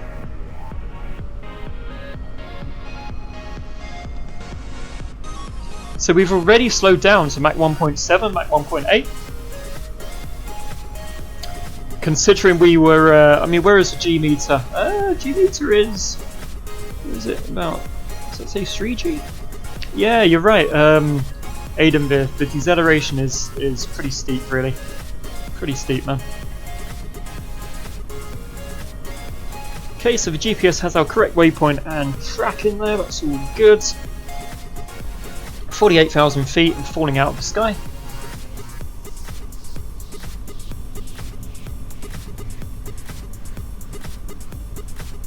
We'll be subsonic fairly soon. Again guys, just going to pop a save point here very quickly. There we go. Just in case it all goes wrong. Fingers crossed it won't. Weather reload, that's fine. Weather reload is all good.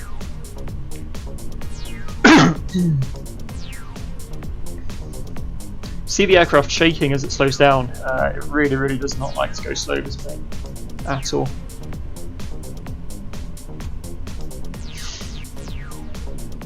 Hazen, the scenery is nice. Or was that you saying your computer was shutting down? Can't remember. Sorry, man. I've just checked the messages again. Okay, Mach 1.1, still descending, guys. Still decelerating. 40,000 feet here. Just keeping with this view, so I can keep an eye on the instruments and keep an eye on what's going on. Because, like I say, this is a pig for subsonic flight. It loves to stall all the time. So, yeah, we're going to try and.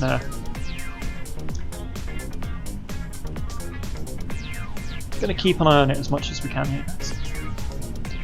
And that's it. Mach 1.0. Just pop a right turn in. It's so weird how you fly this thing like the Cessna in terms of avionics is much more sophisticated than this super secret stealth plane. It's amazing what 50-60 years of aircraft development does, right? You fly this like you'd fly an old Cessna 150. And we are subsonic again, guys. There we are. That is our supersonic portion of the flight done. We are roughly 200 miles away from the airport. As soon as we level off at 30,000, we'll get the throttles back on. So much talking during this flight, guys. Thank you for the interaction. Thank you for keeping me company and for your likes and subscriptions. It's always very much appreciated as we grow this channel here, guys. Thank you so much. 34,000 and descending.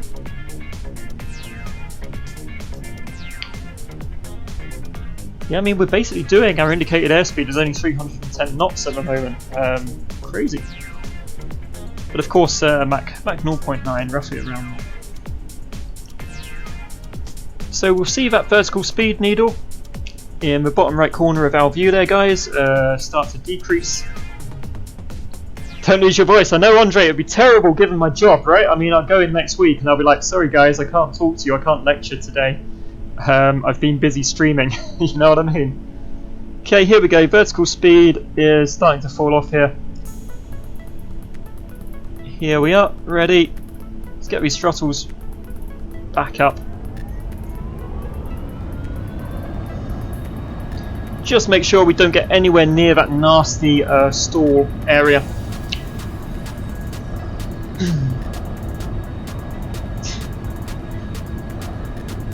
The thing is that at the moment, Andre, like I was saying earlier, man, this streaming is not my job.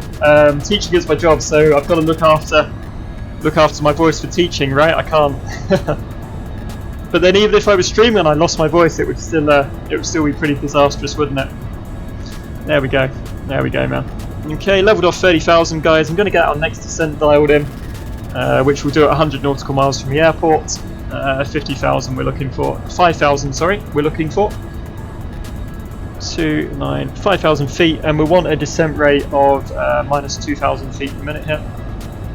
But we won't get that set yet. So we level off 30k, just going to monitor the speed, just make sure we don't end up going supersonic again. The cat is good, Andre. I played with him today, man. Just going to back these throttles off slightly.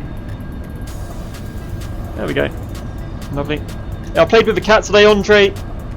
Hopefully wore him out, man. Hopefully wore him out, you know. So he won't be bothering us, fingers crossed. Okay, so 100 nautical miles out. Got the stuff set in the autopilot ready. We'll just need to drop the throttles and descend once we hit 100 miles from the airport. Cool.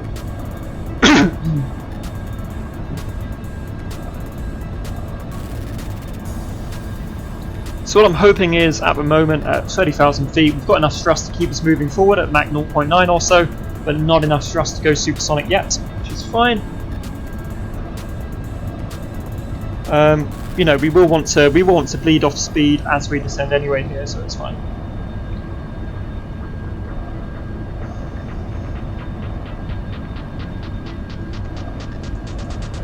We'll be holding about Mach 0.9. Cool.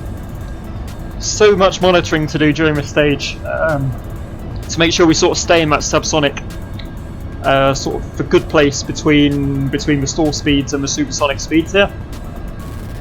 It's not like an Airbus where you just press a button and it does it for you, unfortunately. But I think that's half the appeal and half the fun of these aircraft, right?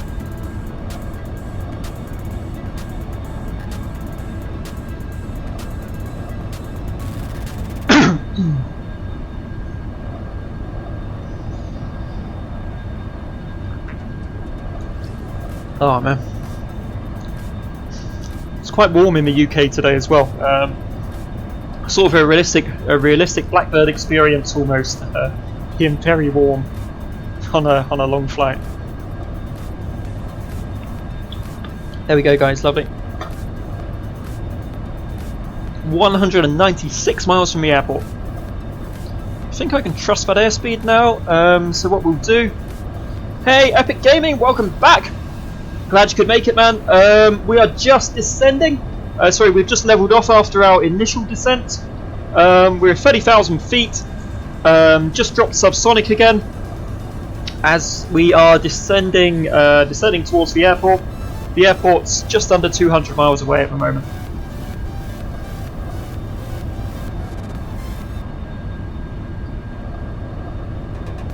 So that says we want to track left slightly, so I'm going to do that. So you have to be quite gentle with the heading adjustments, especially at the supersonic speed, as I said earlier. Subsonic, because the aircraft tends to dive when it's in a roll, you have to be quite gentle with your heading adjustments there as well.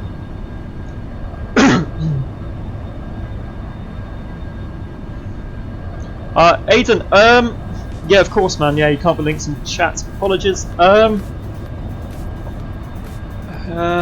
What's the best way to do that, man? What's the best way to do that? We are descending into Stevensville in Canada. So we left the UK, we've crossed the Atlantic Ocean, we're descending into Stevensville in Canada.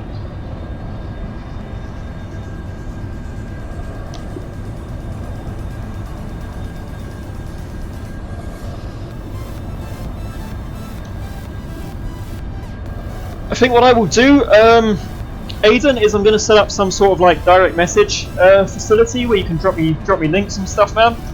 So Aiden, after the stream, I'll get that set up. Okay, I'm going to get that set up. I will put that in. I'm going to put like a direct message link in the video description after the stream, and then you know you can click on that after the stream and send it. I think that's probably the best thing to do. I don't have like a Discord or anything like that. I may actually just set up a Discord for these streams because I know that obviously like people want to send me stuff, so that's fine. Yeah, I'll probably go with a Discord or something, to be honest, sir. I was right, these clouds are at 30,000 feet or so. Really, really high.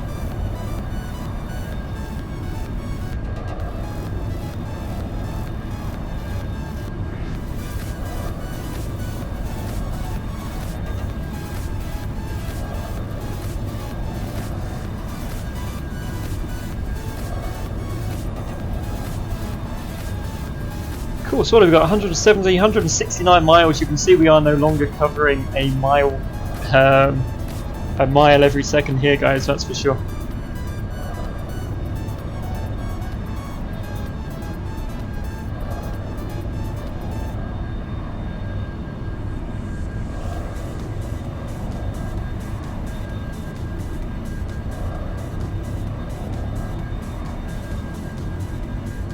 Okay, just going to track slightly left.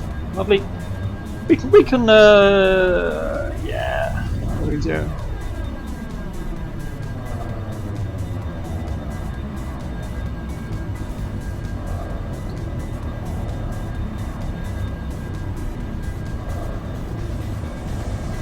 Just make sure that this altitude is holding here, guys. Just make sure it's holding.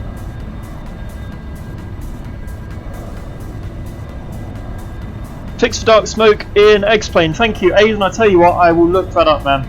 I will look that up, dude. And yeah, that's what I will do. Thank you very much. I appreciate it. Okay, yeah, everything's good. Everything is holding, guys. Sweet. 58 miles. 58 miles until we continue our descent. At that point, we're going to descend down to 5,000 feet. Cool.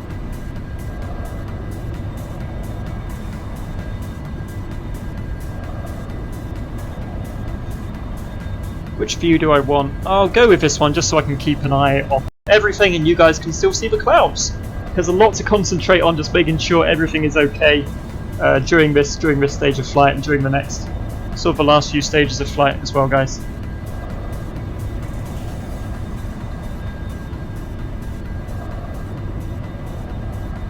Yep, all looks well, touch wood, all looks well. So, there we are.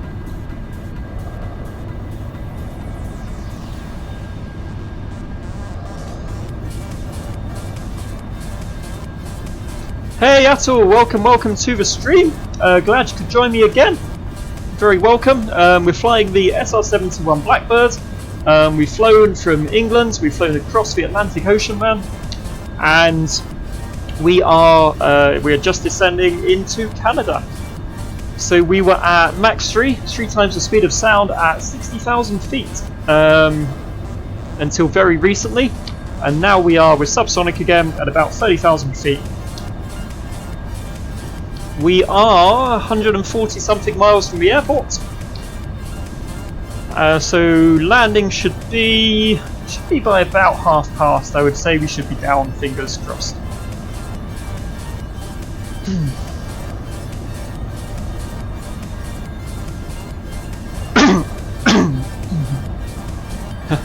Cough is getting worse. It's cough is getting worse, guys. There we are. It's what happens when you talk for 2.5 hours.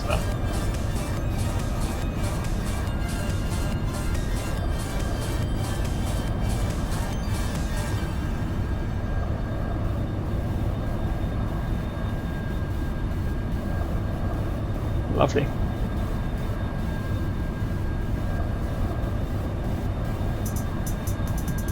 Can't believe how high up these clouds are.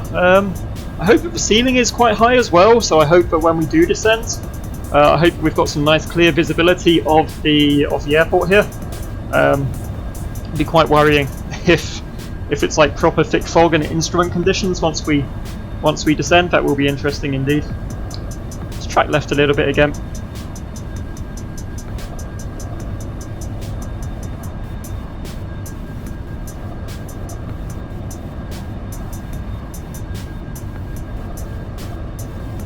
So airspeed good, altitude good, heading good.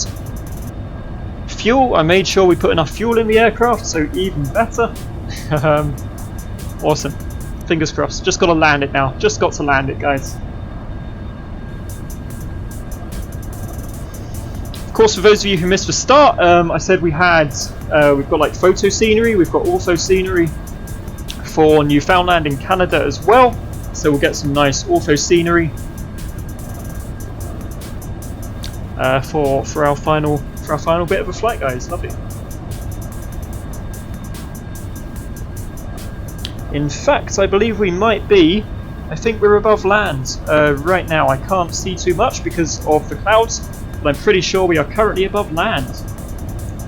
After all that endless water, that endless ocean, we've reached land again. Happy days.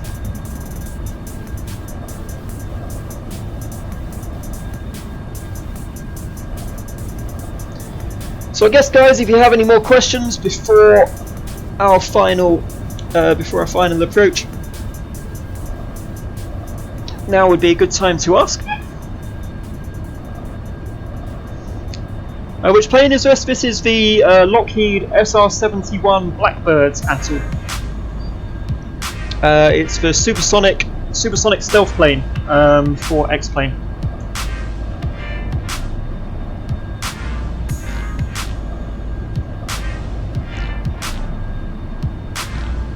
It's an incredible machine. It's quite challenging to fly because it's so old. So the autopilot is quite simple. You have to do a lot of hand flying. The instruments are quite simple, but it is an incredibly fast aircraft and incredibly capable. Where do you want the camera at all? Should we do the outside view for a little bit? Cover your ears, guys. There we go. This is the SR-71 Blackbird, guys, right there. It's a magnificent beast. There we go. Yesterday, you thought your cat got out, pitching a baseball and threw it over and saw a cat. Looks like your cat. Did you find your cat, Aiden? I guess your cat is still there, right, man? I hope your cat is still there, dude. There we go. So that's for Blackbird, guys, right there. I'm sort of staying with these views at all, purely because there is a lot to do, man. It's a stray cat, not yours. Cool, man. Cool. Maybe you could adopt the stray as well, Aiden. Maybe you could adopt the stray, man. I have a cat. As I think some of you know, I have a cat. Last stream, he knocked the green screen over, like right at the start of the flight. He knocked the green screen over. But he's behaved himself today, fingers crossed. So, you know, maybe he's happier today. Ah, man. So yeah, no stray cats for you, Aiden. Never mind, man. Never mind, eh? Okay, we're coming up to 100 miles from the airport here now.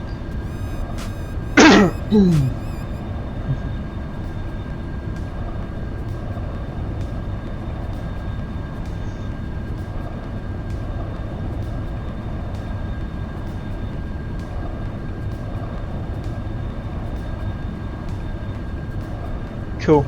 Okay, just got my checklist for the next few bits. Make sure we do this right. Okay, guys, so here we go. We are descending to 5,000 feet. These are set. Let's go. Drop the throttle. There we are. Just got to keep an eye on the airspeed here, guys.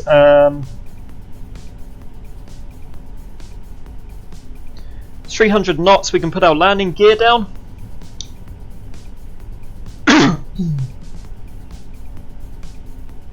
And we'll also need to increase the throttle so it doesn't stall out at 300 knots as well.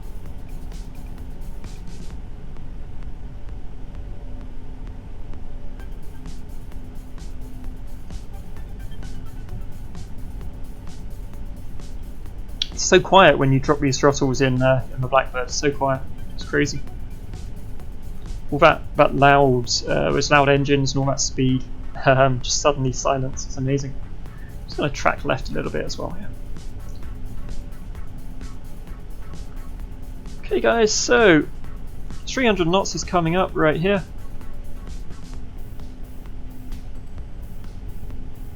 So I'm going to drop gear, increase the throttle. There we go. See the landing gear just come down there off our wing. Tracking slightly left. Let's go back. Okay, so throttle's in, guys.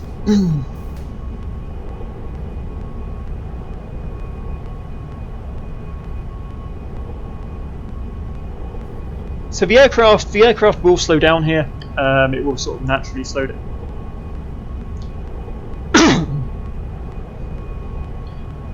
As we descend, so we've got the additional drag now of the landing gear. Once we hit 5,000 feet, we've got a little bit more, another descent to dial in, a little bit more to take care of. We're only 80 something miles away now, guys. Only 80 miles away from our destination. Amazing.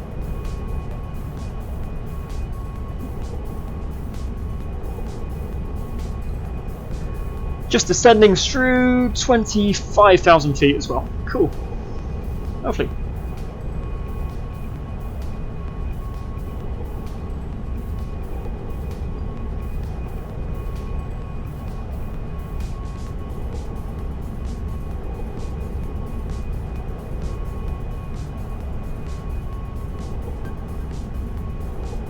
So the next step is just got to dial down to 1,000 feet. And yeah, just manage the throttle as we descend here, man. 3 or 2 hour stream, yeah. Yeah, it's a long one today. It's should be about 2.5 hours by the time we're done, I would say, Aidan. Should be about 2.5 hours, man. Which by my standards is pretty long.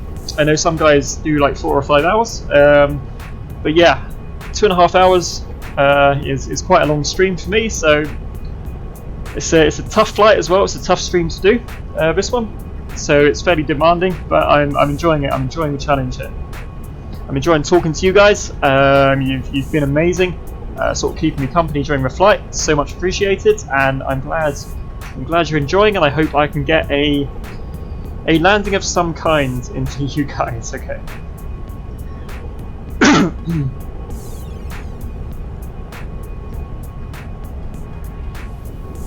Okay, where are we? 22,000. So still just descending here.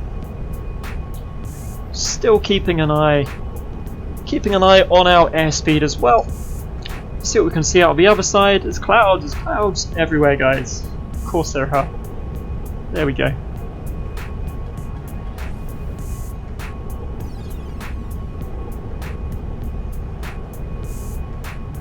So the next streams, I think the next one should be about an hour and a half. The 737 Ultimate should be about an hour and a half.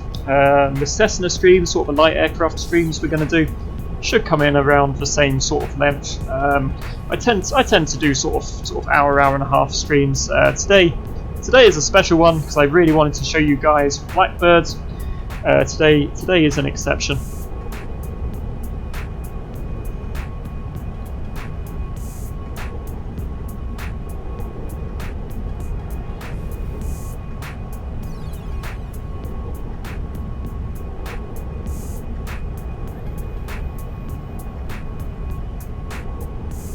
Okay.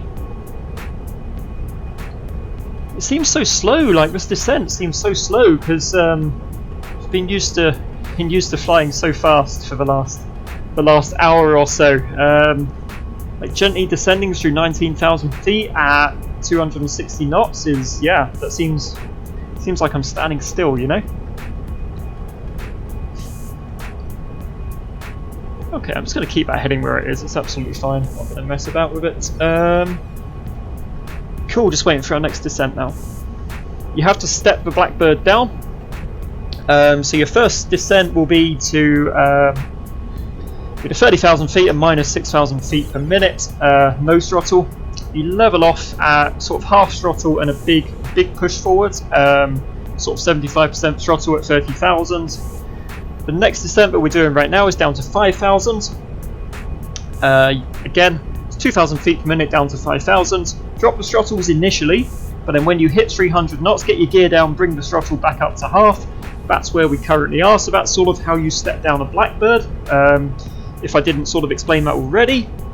And the next steps I'm going to talk you through as well. So hopefully, fingers crossed again. I've said that a lot. I'm hoping for the best here.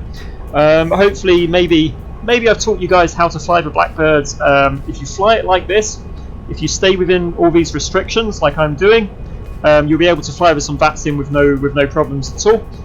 So it's kind of cool being able to fly the Blackbird online. So hopefully this will prove useful for you guys, and maybe teach you how to fly this amazing aircraft. There's not a lot of Blackbird tutorials out there, I've noticed, so kind of figured it out for myself here. I want to track right just a little bit here now.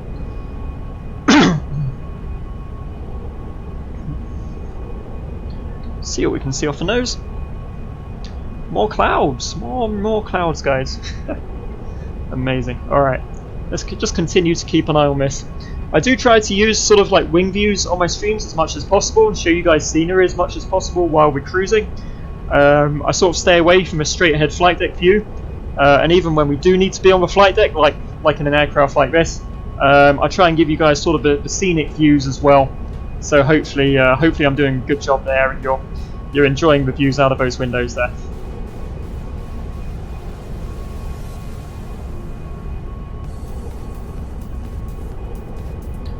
Okay, once again guys, just going to quickly pop a save point right there.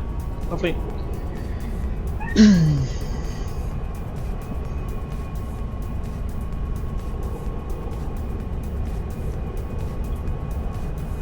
It's important to save on a long haul. Some aircraft automatically save for you, so the Tolis A319 will save for you, this one doesn't. So it is important to save as you go along, guys. Just in case everything goes wrong, which it won't do, right?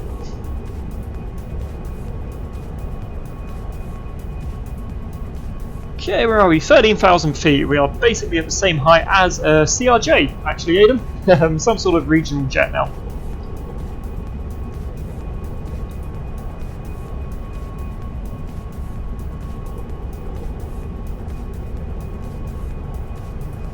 Four-hour flight from there to Mexico. Yeah, crazy, man. Yeah, pretty long. Did you do that in what aircraft did you do that in?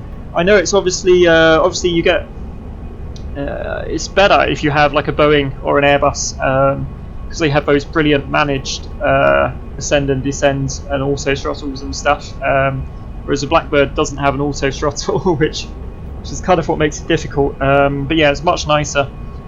Much more straightforward to do these kind of flights in airliners, and that's traditionally what I've done as well. It's good fun, and then you can read a book during it.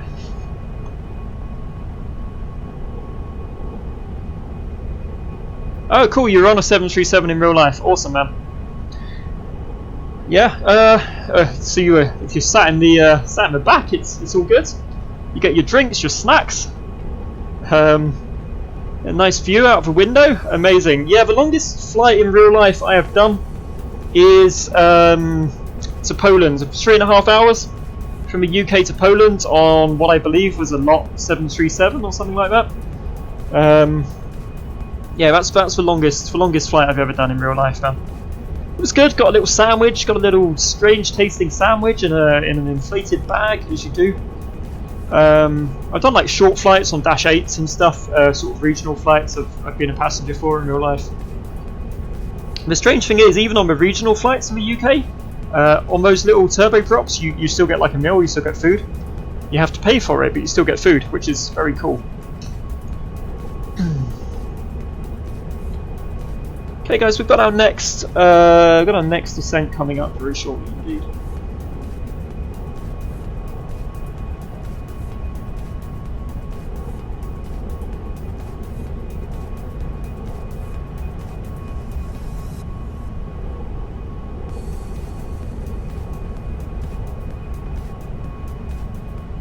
Oh, scenery! Guys, welcome to Canada.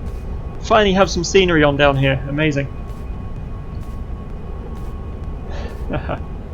Keep us a secret, you bring your own food. Brilliant. Yeah, exactly, man. Food on aircraft is ridiculously expensive, right? You don't want to be paying for that. There we go, and these are the hills and mountains of Newfoundland. Absolutely beautiful down there, guys. We should break through these clouds, hopefully.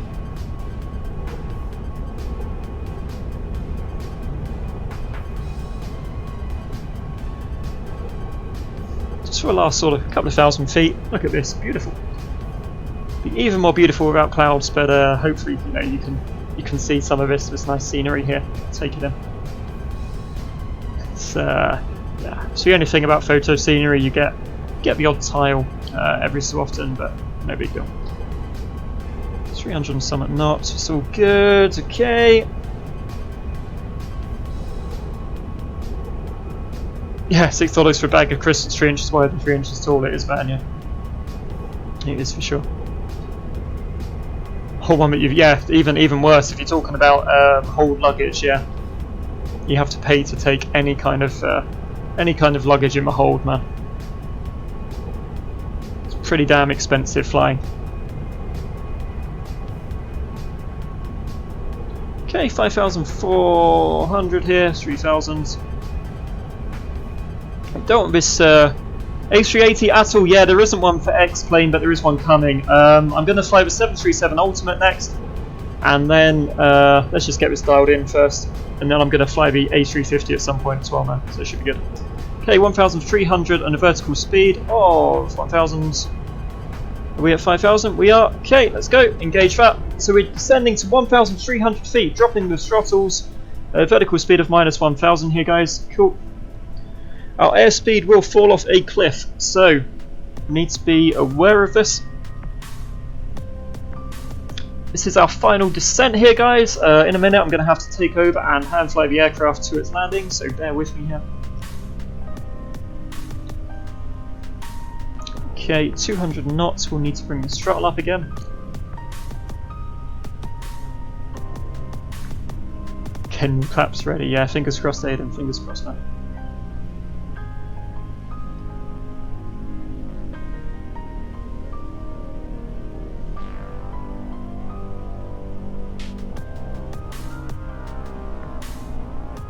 Okay, guys, we've hit 200 knots. We'll throttle up again. Okay, it's foggy, guys. It's foggy, but it's not so bad, you know.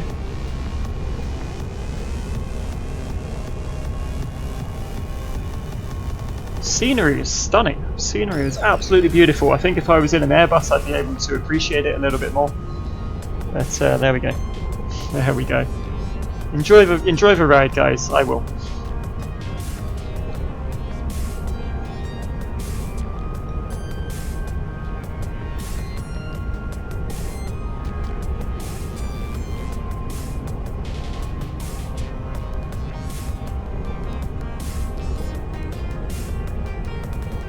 Okay. I'm gonna switch off the GPS.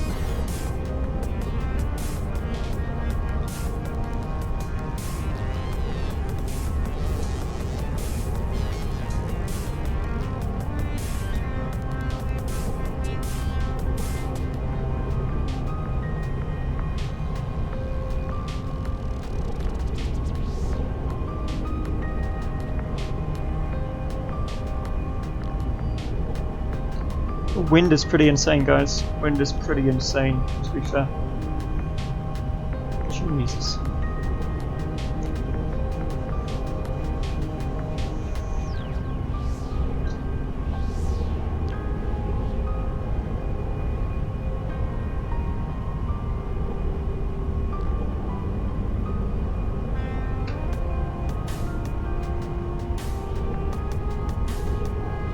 Look at this. Stunning.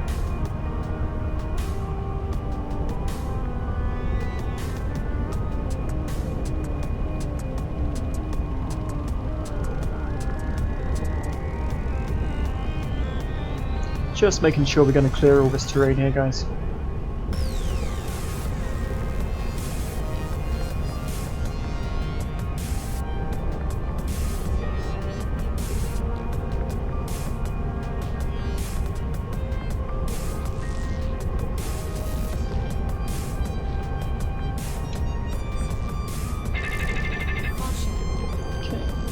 There we go, my aircraft, guys, my aircraft. Let's find this airport. Okay, so the airport is to our left a little bit. Guys, I'm just going to save again very quickly. There we go, lovely.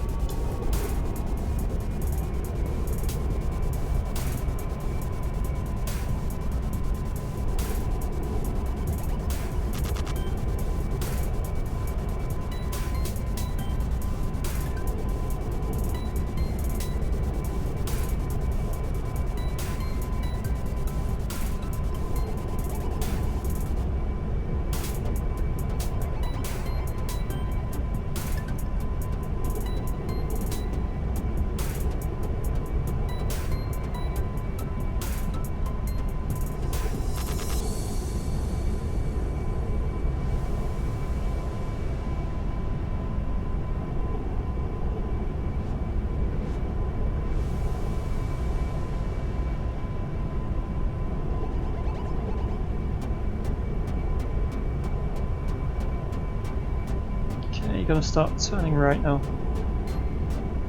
Very gentle right turn.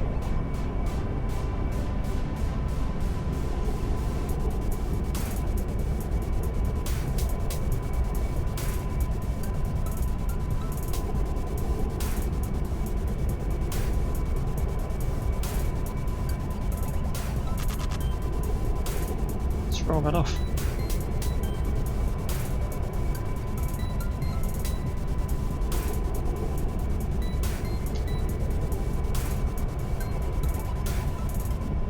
The airport is just through this valley, just the other side of this valley really. See if we can see it, yeah guys.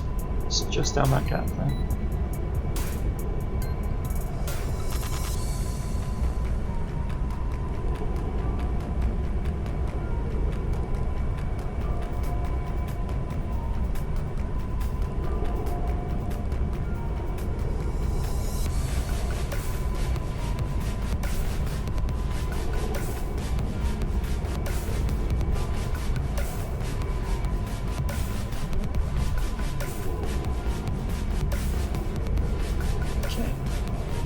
Come out and go down this come out and go down this valley a bit here, guys.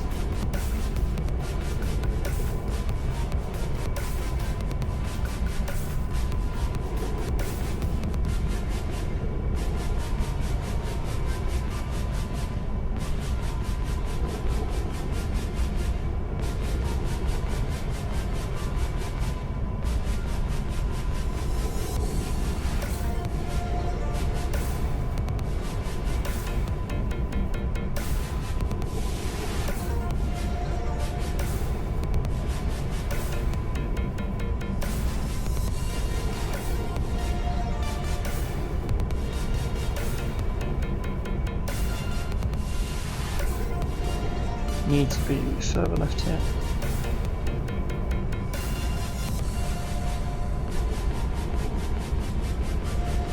It's the airport just to our right, guys.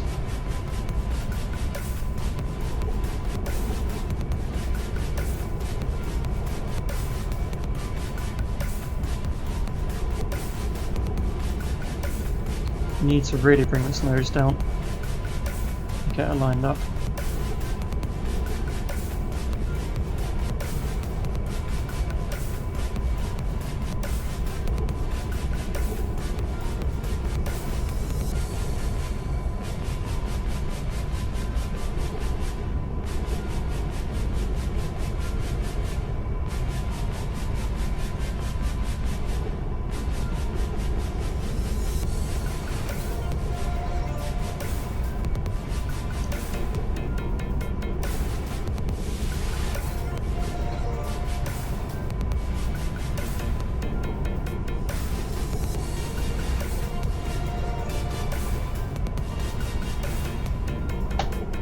Drop the throttles now.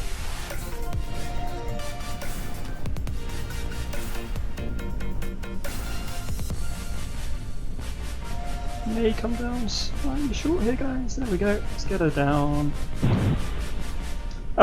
Bounced it, but whatever, guys. We made it. There we go. You are never going to get a good landing in the Blackbird, but there we are.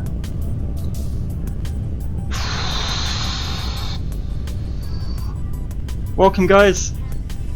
Welcome to Canada. We made it. We made it. Apologies, Aidan McNightbot shouted at you there, man. But yeah, I appreciate the emotes, dude. We made it down, but Blackbird, whatever. It's a military plane, man. I'm glad, very glad we got it down there, guys. Happy days.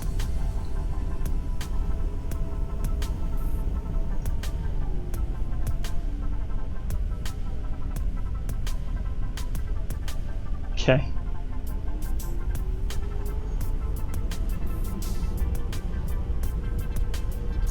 Guys, welcome to Canada. Thank you very much for joining me during this flight.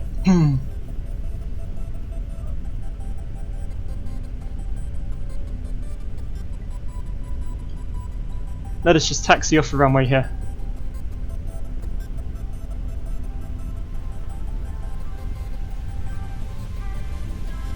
Let us taxi off the runway and we can relax a little bit now. I think the stream's got a little bit choppy, my apologies. But we are down, guys, we made it, it's all good.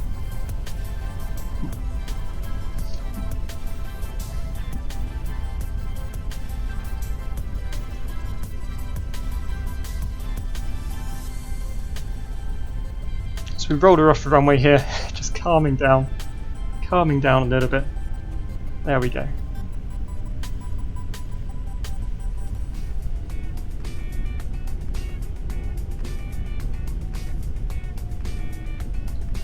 Okay, so yeah, Aidan, apologies for Nightbot being a bit stupid there, but thank you very much. Thank you very much for the emoticons, man. I do appreciate them, even if Nightbot doesn't. Relax. You're very welcome, guys. Welcome to Canada, guys.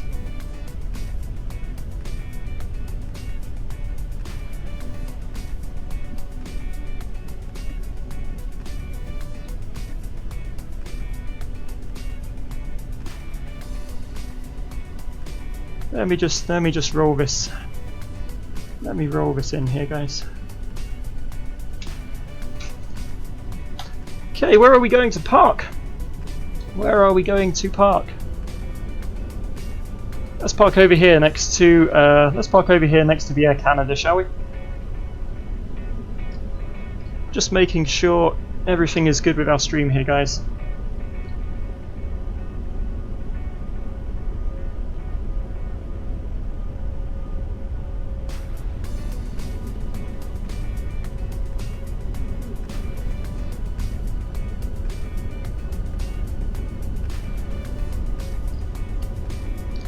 Okay, so let us vacate to the left-hand side here. I'm still in shock that we managed to get this down first time. Excellent. Still in shock we managed to get it down first time, guys. But there we go. Whew. Relax. Guys, you're all very welcome for this trip to Canada. Thank you so much. Thank you so much. I'm still cooling down, man. But thank you so much for joining me here. It is so very, very much appreciated, guys. I do hope you enjoyed the flight. Aidan, yeah, never been. You'll go down because I brought you. Yeah, cheers, man. Yeah, there we go, man. Take a trip to Canada. Take the Blackbird, dude. It's one hell of an experience. Yeah, I will also get those smoke trails as well. There, Aidan. I would also do that, man. ANDREI.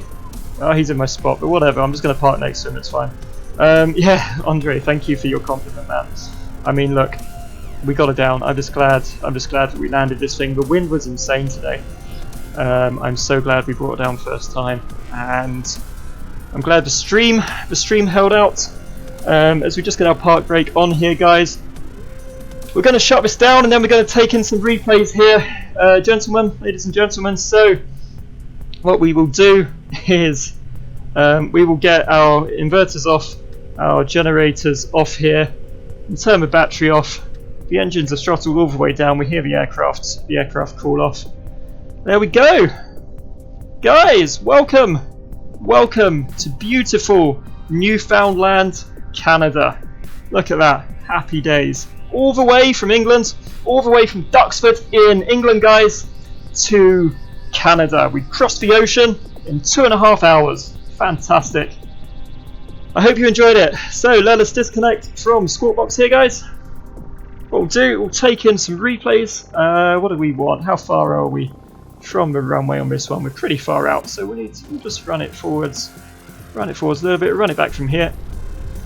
That's for taxi. Come on, where we go? Left. Swing the valleys, 35, 35, 35, 36. What do we say, guys, about here? Let's go from here. Cool. So let's take in the runway view. So we see our Blackbird descending over the hills. Look at how much. Yeah, it is too bad this thing doesn't fly anymore, Aidan. It's an absolutely awesome plane. I think there's still scope for like an even better simulation to come along, man. But it is a real shame that this doesn't fly anymore. It's absolutely beautiful, man. It really is.